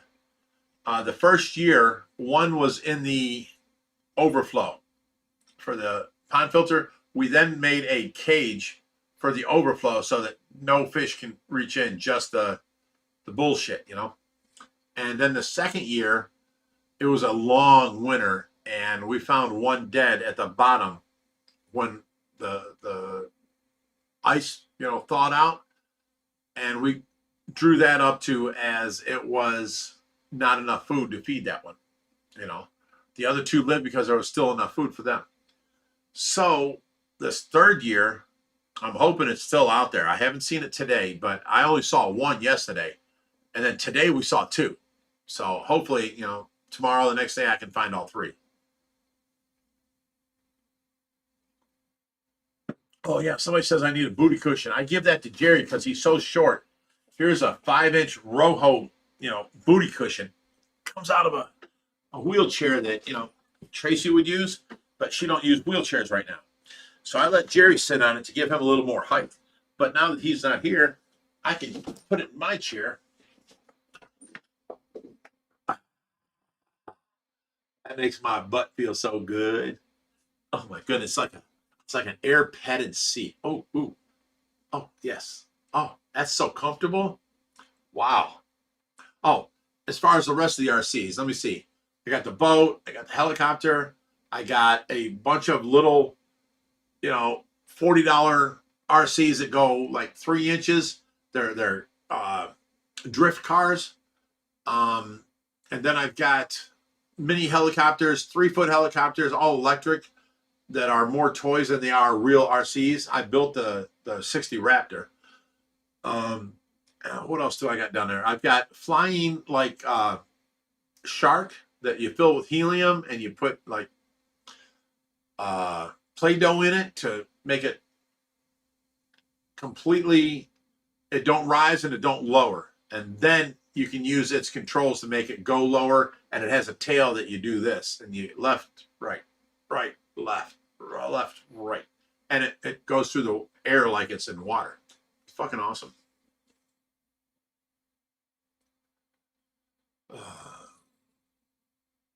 Oh, shit.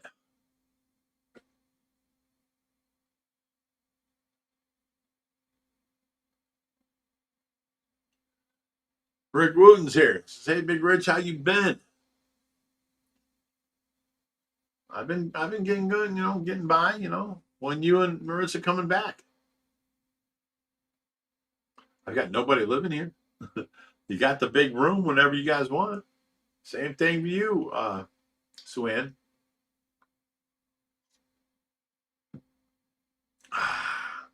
I do have a little RC helicopter, or I'm sorry, RC submarine that's like 3 inches long, and it takes these little, 720p pictures.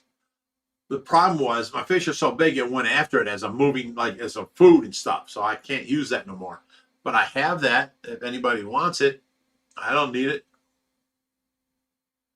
Oh yeah, and Doopy, I forgot about the RC Budweiser F1 boat. That's got a motor in it that revs to 20,000 RPM, and it's like, and that thing flies. But it's only like maybe 34 inches long. It's not as big as my yellow boat that's 4.5 foot long. And the 4.5 foot boat has a chainsaw motors. There's 0.28. That's 0.28. It's like a little bit bigger than a quarter horse. 0.60 is a little bit over a half horse. I had a what was it called? I forget the name of it, but it was a chainsaw motor into this boat, and you'd have to ring. It has a big handle from the chainsaw. I forget what it was. I think it was a 0.60 motor. It had a name though. I forget the name of it.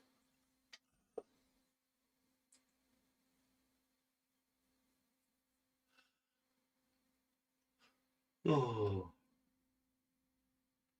Harley Gem says, "Oh my God, Rich, how much for that submarine? I want it." Harley, I'll give it to you if you send me a box with put a box inside of a box. Send me the box and have a box inside of there that's big enough to hold a box about, I'd say 6 inches tall, 1 foot by less than a foot. And if you send me that, I'll just put it in there and then send it back to you. Have it pre paid. I don't need to make money. I don't need money off anything. I just can't use it no more. And it's great, but it takes, really cheesy pictures. And it was really neat in like a fish tank or something. But in my big tanks, the fish went after it like it was a piece of food.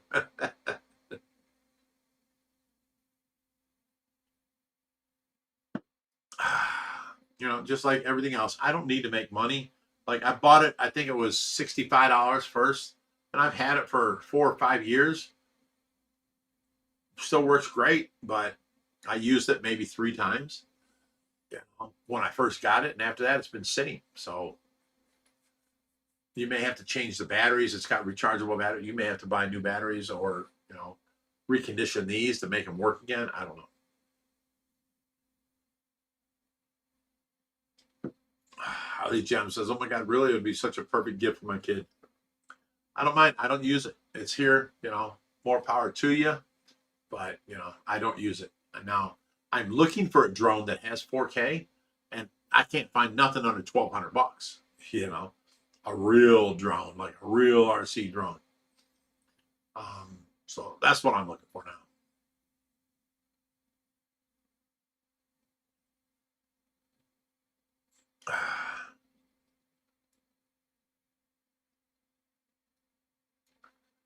Hey Marie, Because you sent me pictures in lingerie. Am I supposed to send you pictures back? Is that how etiquette works? Wow. That impresses me. Somebody sent me pictures of them in negligee and they're actually real? That's crazy.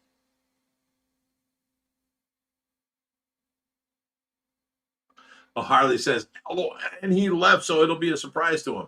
He didn't hear this part.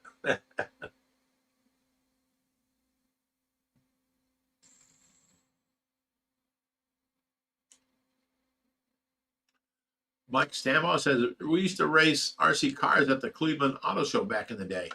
That's awesome. Suan says, we're going to the Journey concert Monday. Where's that at, Suan?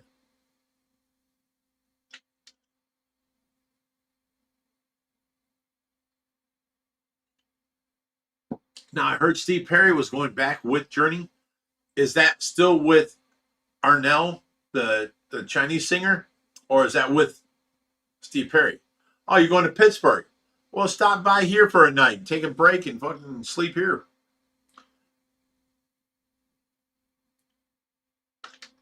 You're going to pass my house to get there.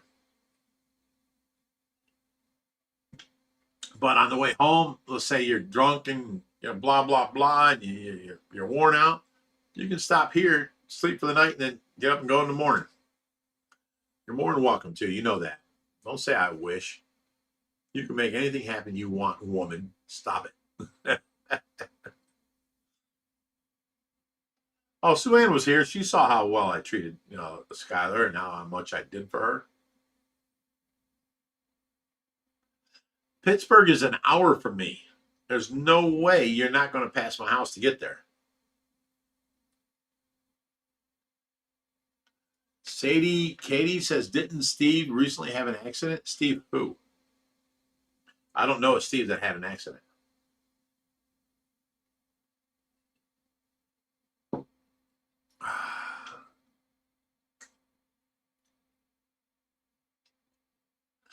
I tell you what, how I feel when I walk, I feel like my shoulders are huge, my arms are huge. I don't see a difference yet. But when I walk, I feel huge and my belly's small. I feel like I'm a walking workout machine. And when I walk through a room or something, I expect everybody to notice because I feel that way and nobody's noticing yet, But when I lost all that weight, I went from a certain size down to being so skinny, my arms got skinnier. I lost muscle tone with fat. So having a thick body and my arms got skinny, I looked ridiculous. That's why I decided to start working out too.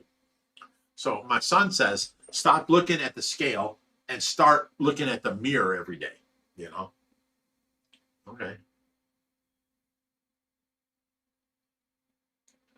Taylor says, Steve Perry has returned. They were in talks about that. That's why I asked Suan if it's Arnell, the Chinese guy, or Steve Perry when she goes to the concert in Pittsburgh.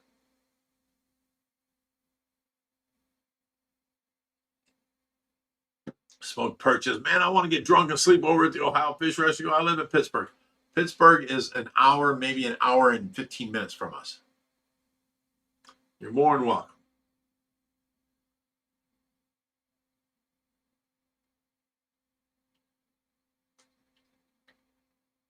Sue-Ann, you're coming from Indiana, right?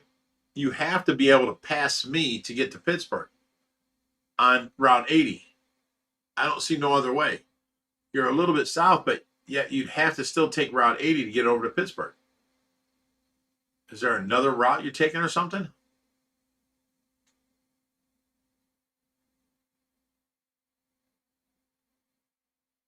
Oh, Sue-Ann's from West Virginia. Who am I thinking is from Indiana then? Yeah, you're coming up from southeast, and you're going straight up to Pittsburgh. Yeah, we're an hour, 15 minutes away from Pittsburgh. Past Pittsburgh. So I get that. Who was that? I forget who that was I'm thinking of was from Indiana, though. I thought Sue-Ann was from Indiana.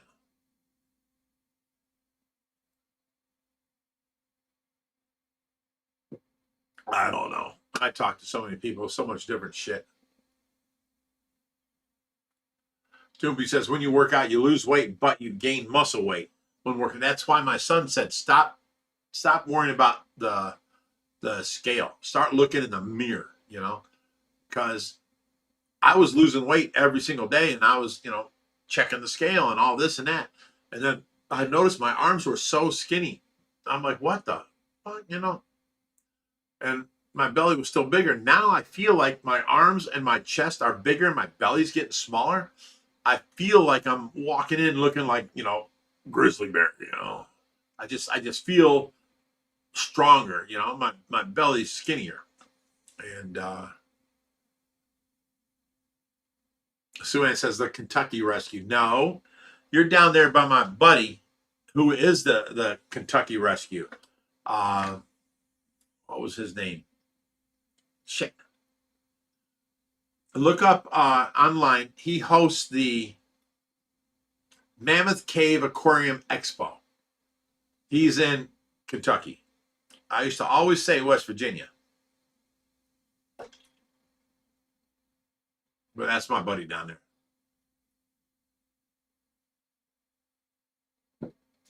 there. Or maybe you're saying it, the Kentucky Rescue. So Ann says, that's who you always confuse us with. No, this time I confused you with somebody in Indiana, which is not the Kentucky Rescue.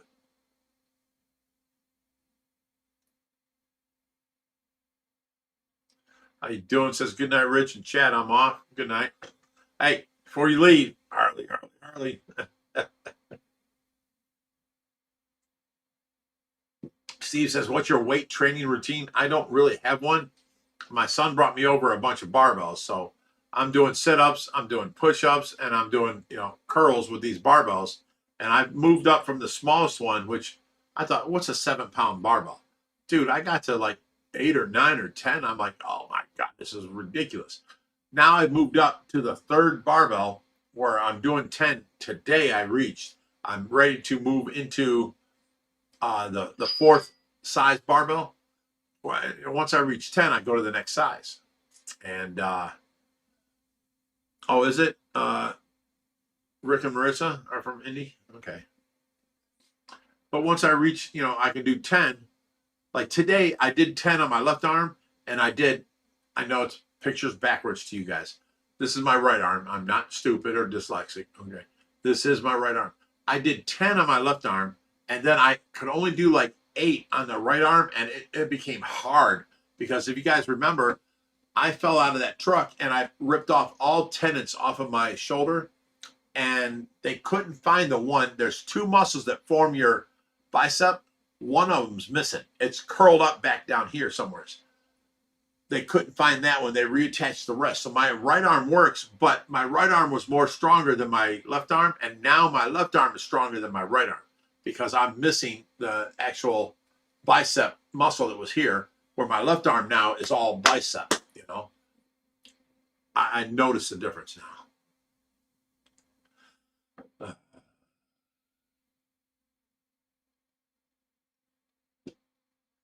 Not dyslexic, Doopy. This is my left arm. To you guys, it looks like my right arm because the camera's showing a mirrored image. This is my right arm, okay? See how that arm looks skinnier than my left arm here?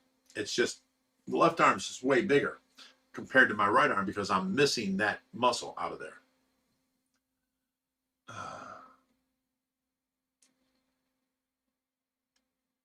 Indiana, Illinois. It's the same thing, Rick. Shut up. It's east of us, okay? Close enough.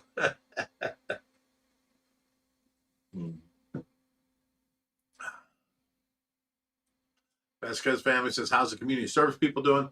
I actually haven't had any during the week. I've had weekend community service for the last month, and every weekend we get a lot of projects done. That's why you saw today's video. You saw me working, and then I'm getting projects, you know, finished. And I'm like, you know, I'll wait till community service gets here to do the cleaning of the carpet and the back, you know, room, because it's just a pain in the ass. Steve says, can we hear the falling out of the truck story?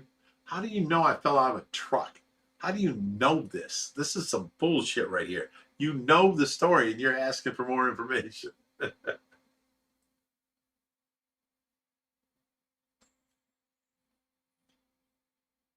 Bob the Pierce says, what's with the guy breaking the mirror today? He had no idea what he was doing. I know. He's just a community service kid with anger management is why he was here. And I had him bust out that mirror. Then I had him clean it up. And, you know, I was laughing because I can't wait for him to get it all cleaned up and tell him there's another mirror behind there.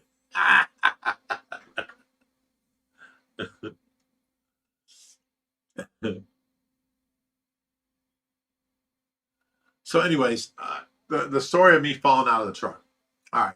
I went to California and we rented a truck and it took me 72 hours, 36 hours there, 36 hours back. I didn't count the time in between, which was only like maybe 4 hours, loading up fish and then coming back home. And then 2 weeks later, I had to go back to California. And now this time I planned ahead because last time it killed me driving 72 hours straight. I think it was 76 hours, whatever it was. And this time I planned a 12-hour break in between. We get to, you know, I think it was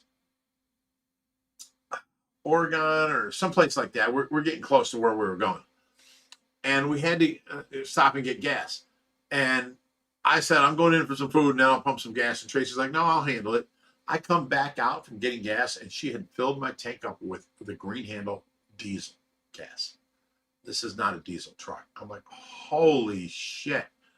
I'm like, dude, I don't know what's going on here. I don't know what to do. All I know is I hope this truck runs off diesel. I made it 10 foot. The diesel got to the thing and shut the truck off. So we had to call in U-Haul. We called in. We got a tow. We got to a place where they drained the entire tank, drained the fuel filter, drained the motor and all that stuff, and then started it up and got 12 hours. It was like 11 and 45 minutes.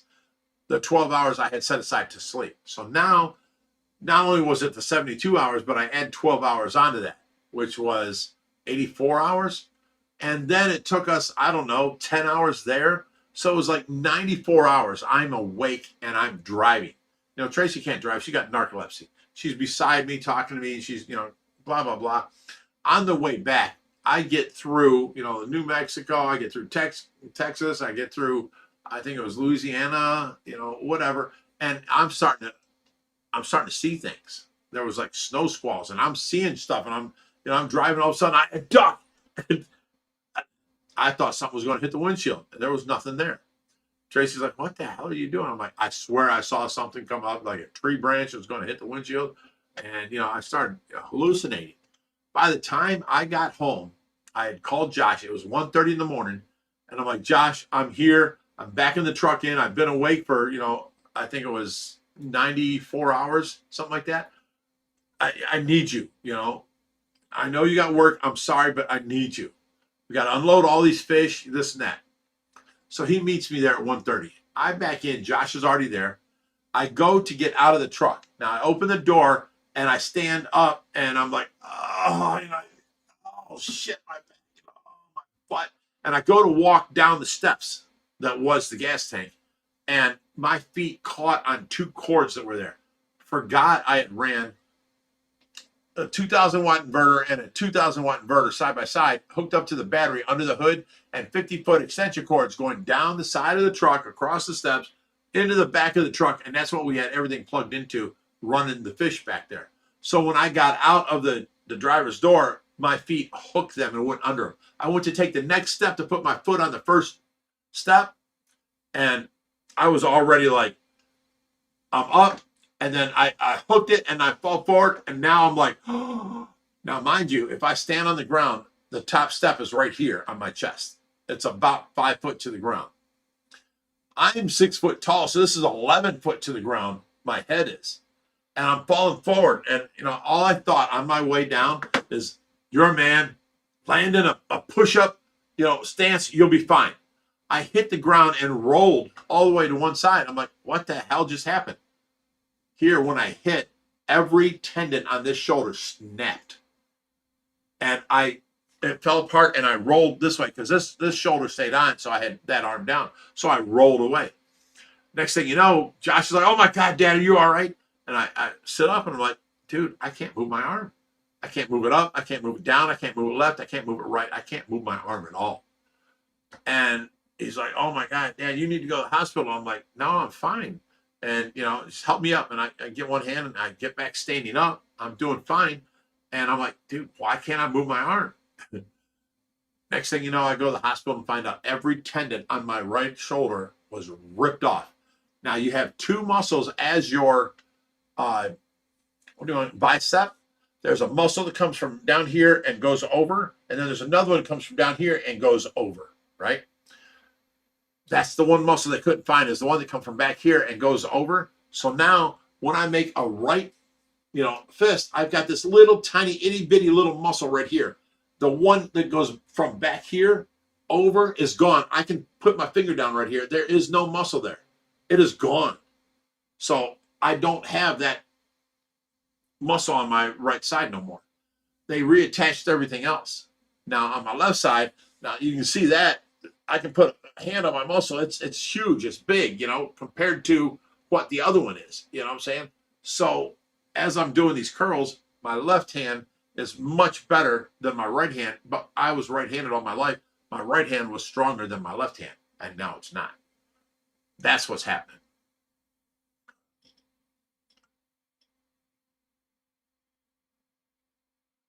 Sue says, since when does a diesel nozzle fit in the gas tank?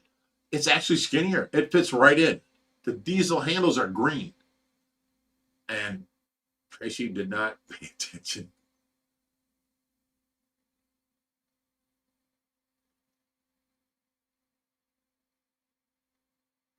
Bob says, you're going to have glass there for the next 10 years? Nah. Once we get both panels busted and cleaned up, we're going to go back with the shot back and shot back up the whole floor. It's fine.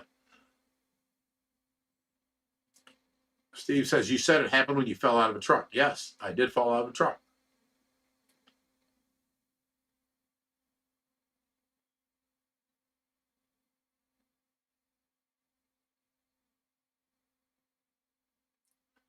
Aqua Drew, I don't know what you're saying. It says probably wasn't Oregon. You couldn't pump your own gas until 2023. Yeah, I don't know about that.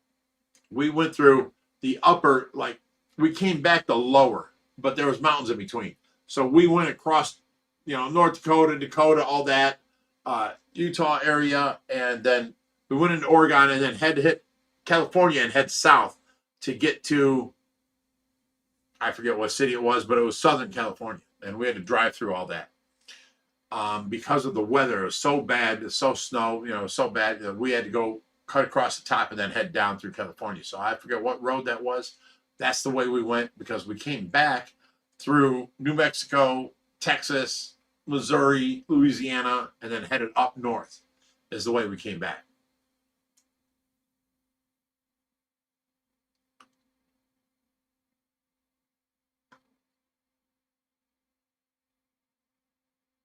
Summerly says, trucks and boats are rich as nemesis.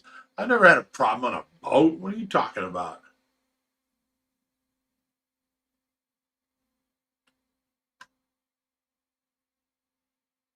Suhan says, Shannon, being on a boat with Rich about killed me. He tried to drown. I did not. You didn't have to go swimming, nothing. I just went fast. I didn't try and drown you. You're over-exaggerating, Suhan.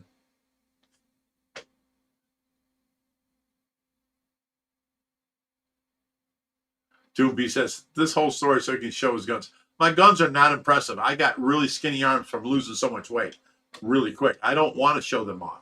I'm showing you that the right arm is so much smaller than the left arm because of the surgery thing.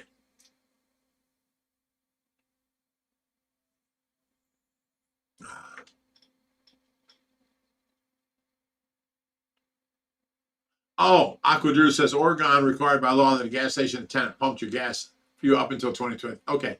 I'm not saying it happened in Oregon. I'm just saying that's the route we took. I don't know where it happened. I think it was I don't know, maybe Dakota or Idaho, somewhere's in between there. But we had to stay there 12 hours where we were stuck in a service station while they fixed all this, and we didn't get to sleep, And then we had to get back on the road. By the time we got to where we were going in California, it was time for them to show up and do the fish transfer and time for us to leave. So I never got to sleep. So I get what you're saying now. Sue Ann says, I jumped in, but then he kept driving away when I tried to climb in. You're lying, Sue Ann. I would not do that to you. That's some bullshit. Love you, but you're lying.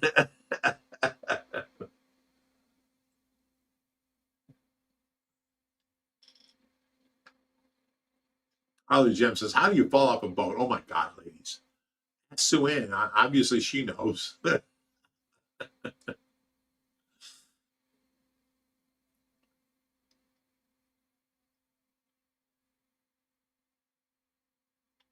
Jerry. You're funny, Jerry. I didn't knock Sue Ann off the boat. I didn't take off. I didn't nothing. She didn't scream and cry behind me. We took off. Yes, we went fast. It was fun. And, don't let her exaggerate this bullshit to you. We had a fun time. What the hell? There we go.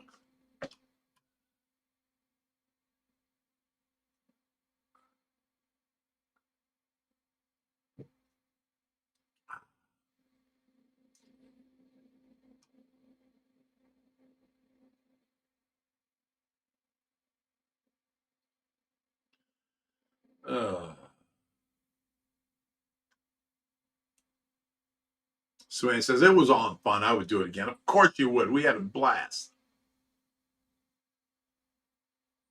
Doompy says, the only time I fell off a boat was because of beer. Sue Ann, same problem. Exactly. Harley, everybody. No, we had fun. We had a blast. We went out on the boat, and it was all a good time. So I says, vodka was involved. Summer Lee says, I drank a little bit on my birthday and it was asleep by 9:30. Is that AM or after you fell out of the boat?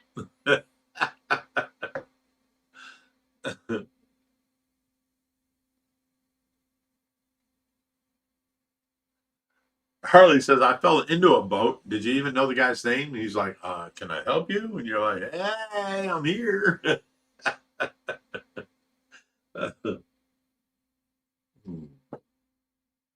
I thoroughly enjoy my Friday nights with you guys. This is so much fun.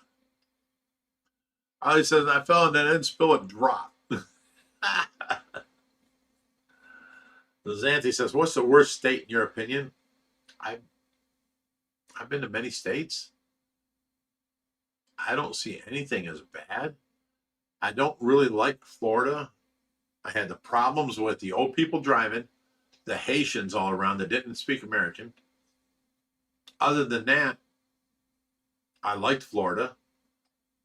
It was hot and it was muggy. Like, you go to get ready for court, you open up the door, you got your suit on, you got your jacket on, air conditioning. As soon as you open the door, you get punched in the face with heat and moistness and you're sweaty. By the time you get to court, you're all sweaty and just horrible. That's why I didn't like about Florida. That's the only thing I can say that is a bad state. Terrible old people driving, the Haitians, and the heat. So I would say Florida is a bad state.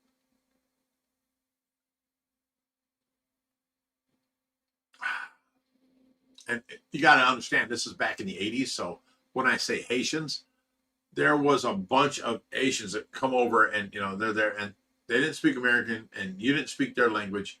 And it was just all like, what the fuck is going on? They're taking over this area, that area. And it was not cool. It was like, whatever, but they were mostly all there illegally, and I guess that's cleaned up since then. I don't know.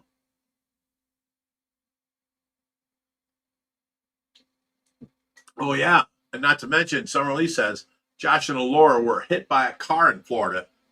Forever thumbs down. Josh and Laura and Brittany, and they all went to Florida. They were in a hotel. Josh needed to go get diapers for JJ. So little JJ, Josh Jr., is staying up with Brittany in the hotel room. Josh takes Laura, carries her downstairs, goes off the elevator, walks out the hotel room, and starts walking across the area to get to the parking lot. And a car comes off of the road, misses the turn, goes straight, and nails Josh and Laura from behind. Josh is like, I'm walking. Oh, shit. Why is my daughter 10 feet above me? You know? And he hits the ground, 2 broken ankles and a broken wrist. And he sees his daughter let out a blood-curdling scream. She hit the side of the building and is on the ground. He gets up and runs to her, picks her up. Of course, that's what you're going to do as a parent. She is so swollen. Her nose is broken. Everything, it's horrible. She had a broken leg. She had broken nose and all this. And you know, Josh is picking her up, you know, my baby, you know, this and that. And they go to the hospital and they both are coming out with, you know, Josh wouldn't get served until he got his daughter taken care of. You know, found out she had a broken nose, a broken leg, and all this, and got her casted and all that. Then he let them take him in. And he had 2 broken ankles, and not to mention the broken arm, which was his wrist, plus the 2 broken ankles. He had to go back in for surgery on a what do you call that? Somebody that specializes in that, you know, area. He had to go back in and get his shit re-broken, and then he had splintered his ankles. So then he had to put on this cast for like 6 months, and they took it off after 3 months and put him in a different position and made him, you know, heal up that way. And he was so uncomfortable for so long, you know, and now he's out of the cast. Little Laura's out of the cast, and you know, she still looks like a Laura. She's just an adorable little girl. And you know, I don't know. He handled it. He handled it.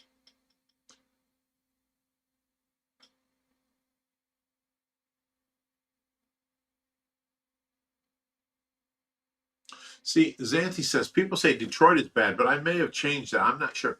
I drove around Detroit when people were saying, oh, Detroit's the capital, murder capital of the world, blah, blah, blah, this and that. And I went to an auto show there in 2023. And when I came out, I found out my trailer has a place for 2 ramps. One of the ramps came out on the highway and is gone. I can't put my car on that ramp now. So I've got my car, my Camaro, the 67 Camaro, that's like, and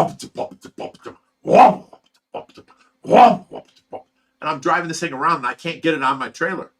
So I'm looking around for anybody else at the show that has a trailer. Maybe I can get it on their trailer and then back it onto my trailer, or, you know, whatever, however, or use their ramp maybe and get it onto my trailer. And so I drove around the middle of the night. It was like 2:30, 3 o'clock in the morning on a Sunday night. And I never ran into anything other than people willing to help. I didn't have a problem in Detroit. I actually found a moving company that was there early to unload their truck, and they had this like 12-foot ramp that would fold up, right? And it was a 2-story moving company. They folded their ramp down and it was on the ground, and I drove by them. I'm like, oh my God, maybe they can help. And I talked to them and they let me pull my car onto their 12-foot ramp. They then went, lifted my car up and let me drive under their ramp with my trailer and pull forward. And they lowered it down at the end of my trailer and let me drive my car off of the ramp onto the trailer. And then I ratcheted it down and we moved forward. And then they started to unload their shit. I'm like, you guys fucking rock. I did a whole video on them, how awesome they are. And I was able to drive my car home. It was amazing. I didn't have a problem with Detroit at all. I have a problem with Florida every time I go there.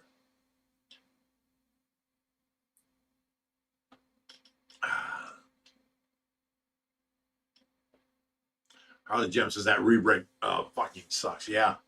It had already started, you know, healing, and they go in there and he had to endure them re-breaking his ankles and then putting in metal plates and screws in each ankle, you know, to make it fix right. He still has problems to this day, you know. It's just, I seen him much more limber before, and now when he bends down or he's sitting on his feet, he's ooh, ow, you know. I'm like, Josh, you sound like an old man. It never healed right for him, you know. I understand that, so he's dealing with that. But little Laura, she don't know the difference, you know. Keep this cast on for 6 weeks, no weight on it. You know, 2 weeks later, she's running through the house on her cast. Hello, Laura. So she got the cast off and she just took off running. She's, you know, all over the house again, you know. She's something else.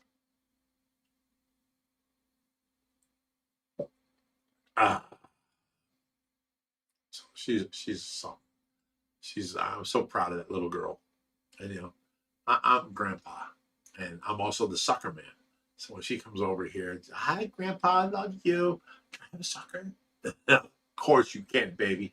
I first bought Dum Dums, and then, you know, her parents got mad, but you can't be giving her the sugary shit. So I had to buy organic, you know, suckers. Cost me a lot more, but I'm allowed to give them to her now.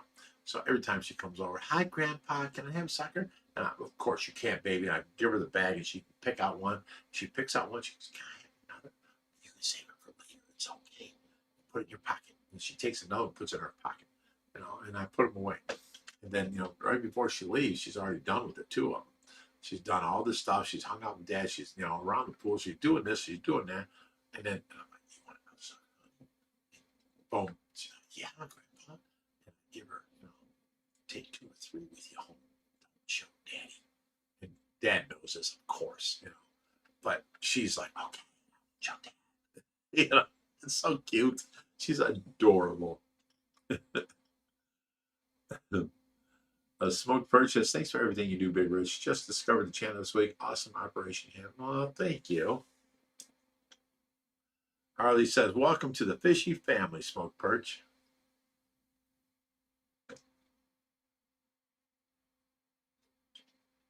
All right, guys, I'm almost empty. And it's going on what? 9:30? I'm an hour and a half past. Ask your questions. I'm going to leave here in about 10 minutes. I got this much left in the cup. Well, here, let me help you. I'll pour it out back into here so you can see. That's how much I got left. Okay? That's it. When that's gone, we're done. Ask your questions. Oh, Sue Ann says, allorable. Hashtag allorable. I like that. That's amazing. Aqua Drew says, is that 67 Camaro rust free? I need to fix some rust in my classic Benz. Of course it is. We took that. My kids bought it for $1,600. We took it completely apart. There is nothing left except for the rear quarter and the front subframe. And we had that Adam sandblasted. And boom, went from there, went right into Roman Chariot. They fixed up the body. And then every part I bought from that point, the front fenders, the doors, everything, brand spanking new. And then we had it all painted in that Le Mans red with the white stripes. I put in the dash, the interior, the console, the rear fold down seat, the rear defogger, every option you could have in 67, I ordered for that thing. And it is put together. You open up the door and you see brand new window fuzzies, window rubbers there, brand new window fuzzies on the glass, brand new interior. That door shuts like it's brand spanking new, and it's over 50 years old. That car is solid as can be. Absolutely no rust on it. It's all chromed out. And now I took out the 454 that I had in there and put in a 540 cubic inch motor with a 20% overdriven blower, 1,000 horse of nitrous, and the Hillborn alcohol injector. This car is about 2,200 horsepower of adult sit and spin.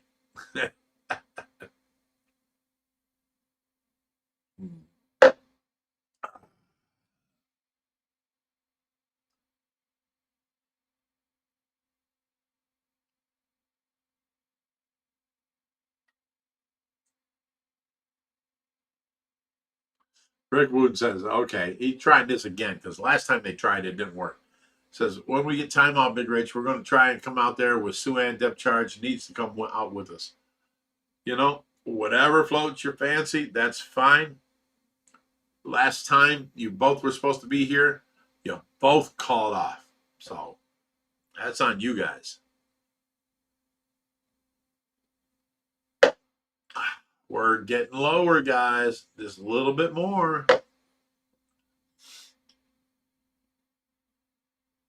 So if Jerry was here, I could look to him and say, I don't think we'll be talking about Skylar no more. I mean, she's just mean. And that's all I said for years is she's too mean, you know. Harley, Summerlee, thank you, Harley. But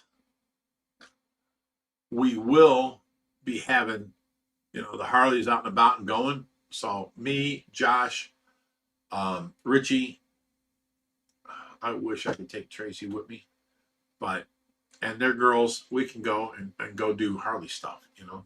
We're going to do that this summer.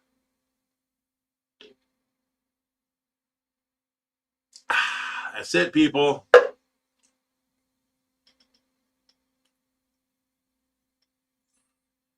Rick Wooten says, crappy weather, no heat in the Camaro.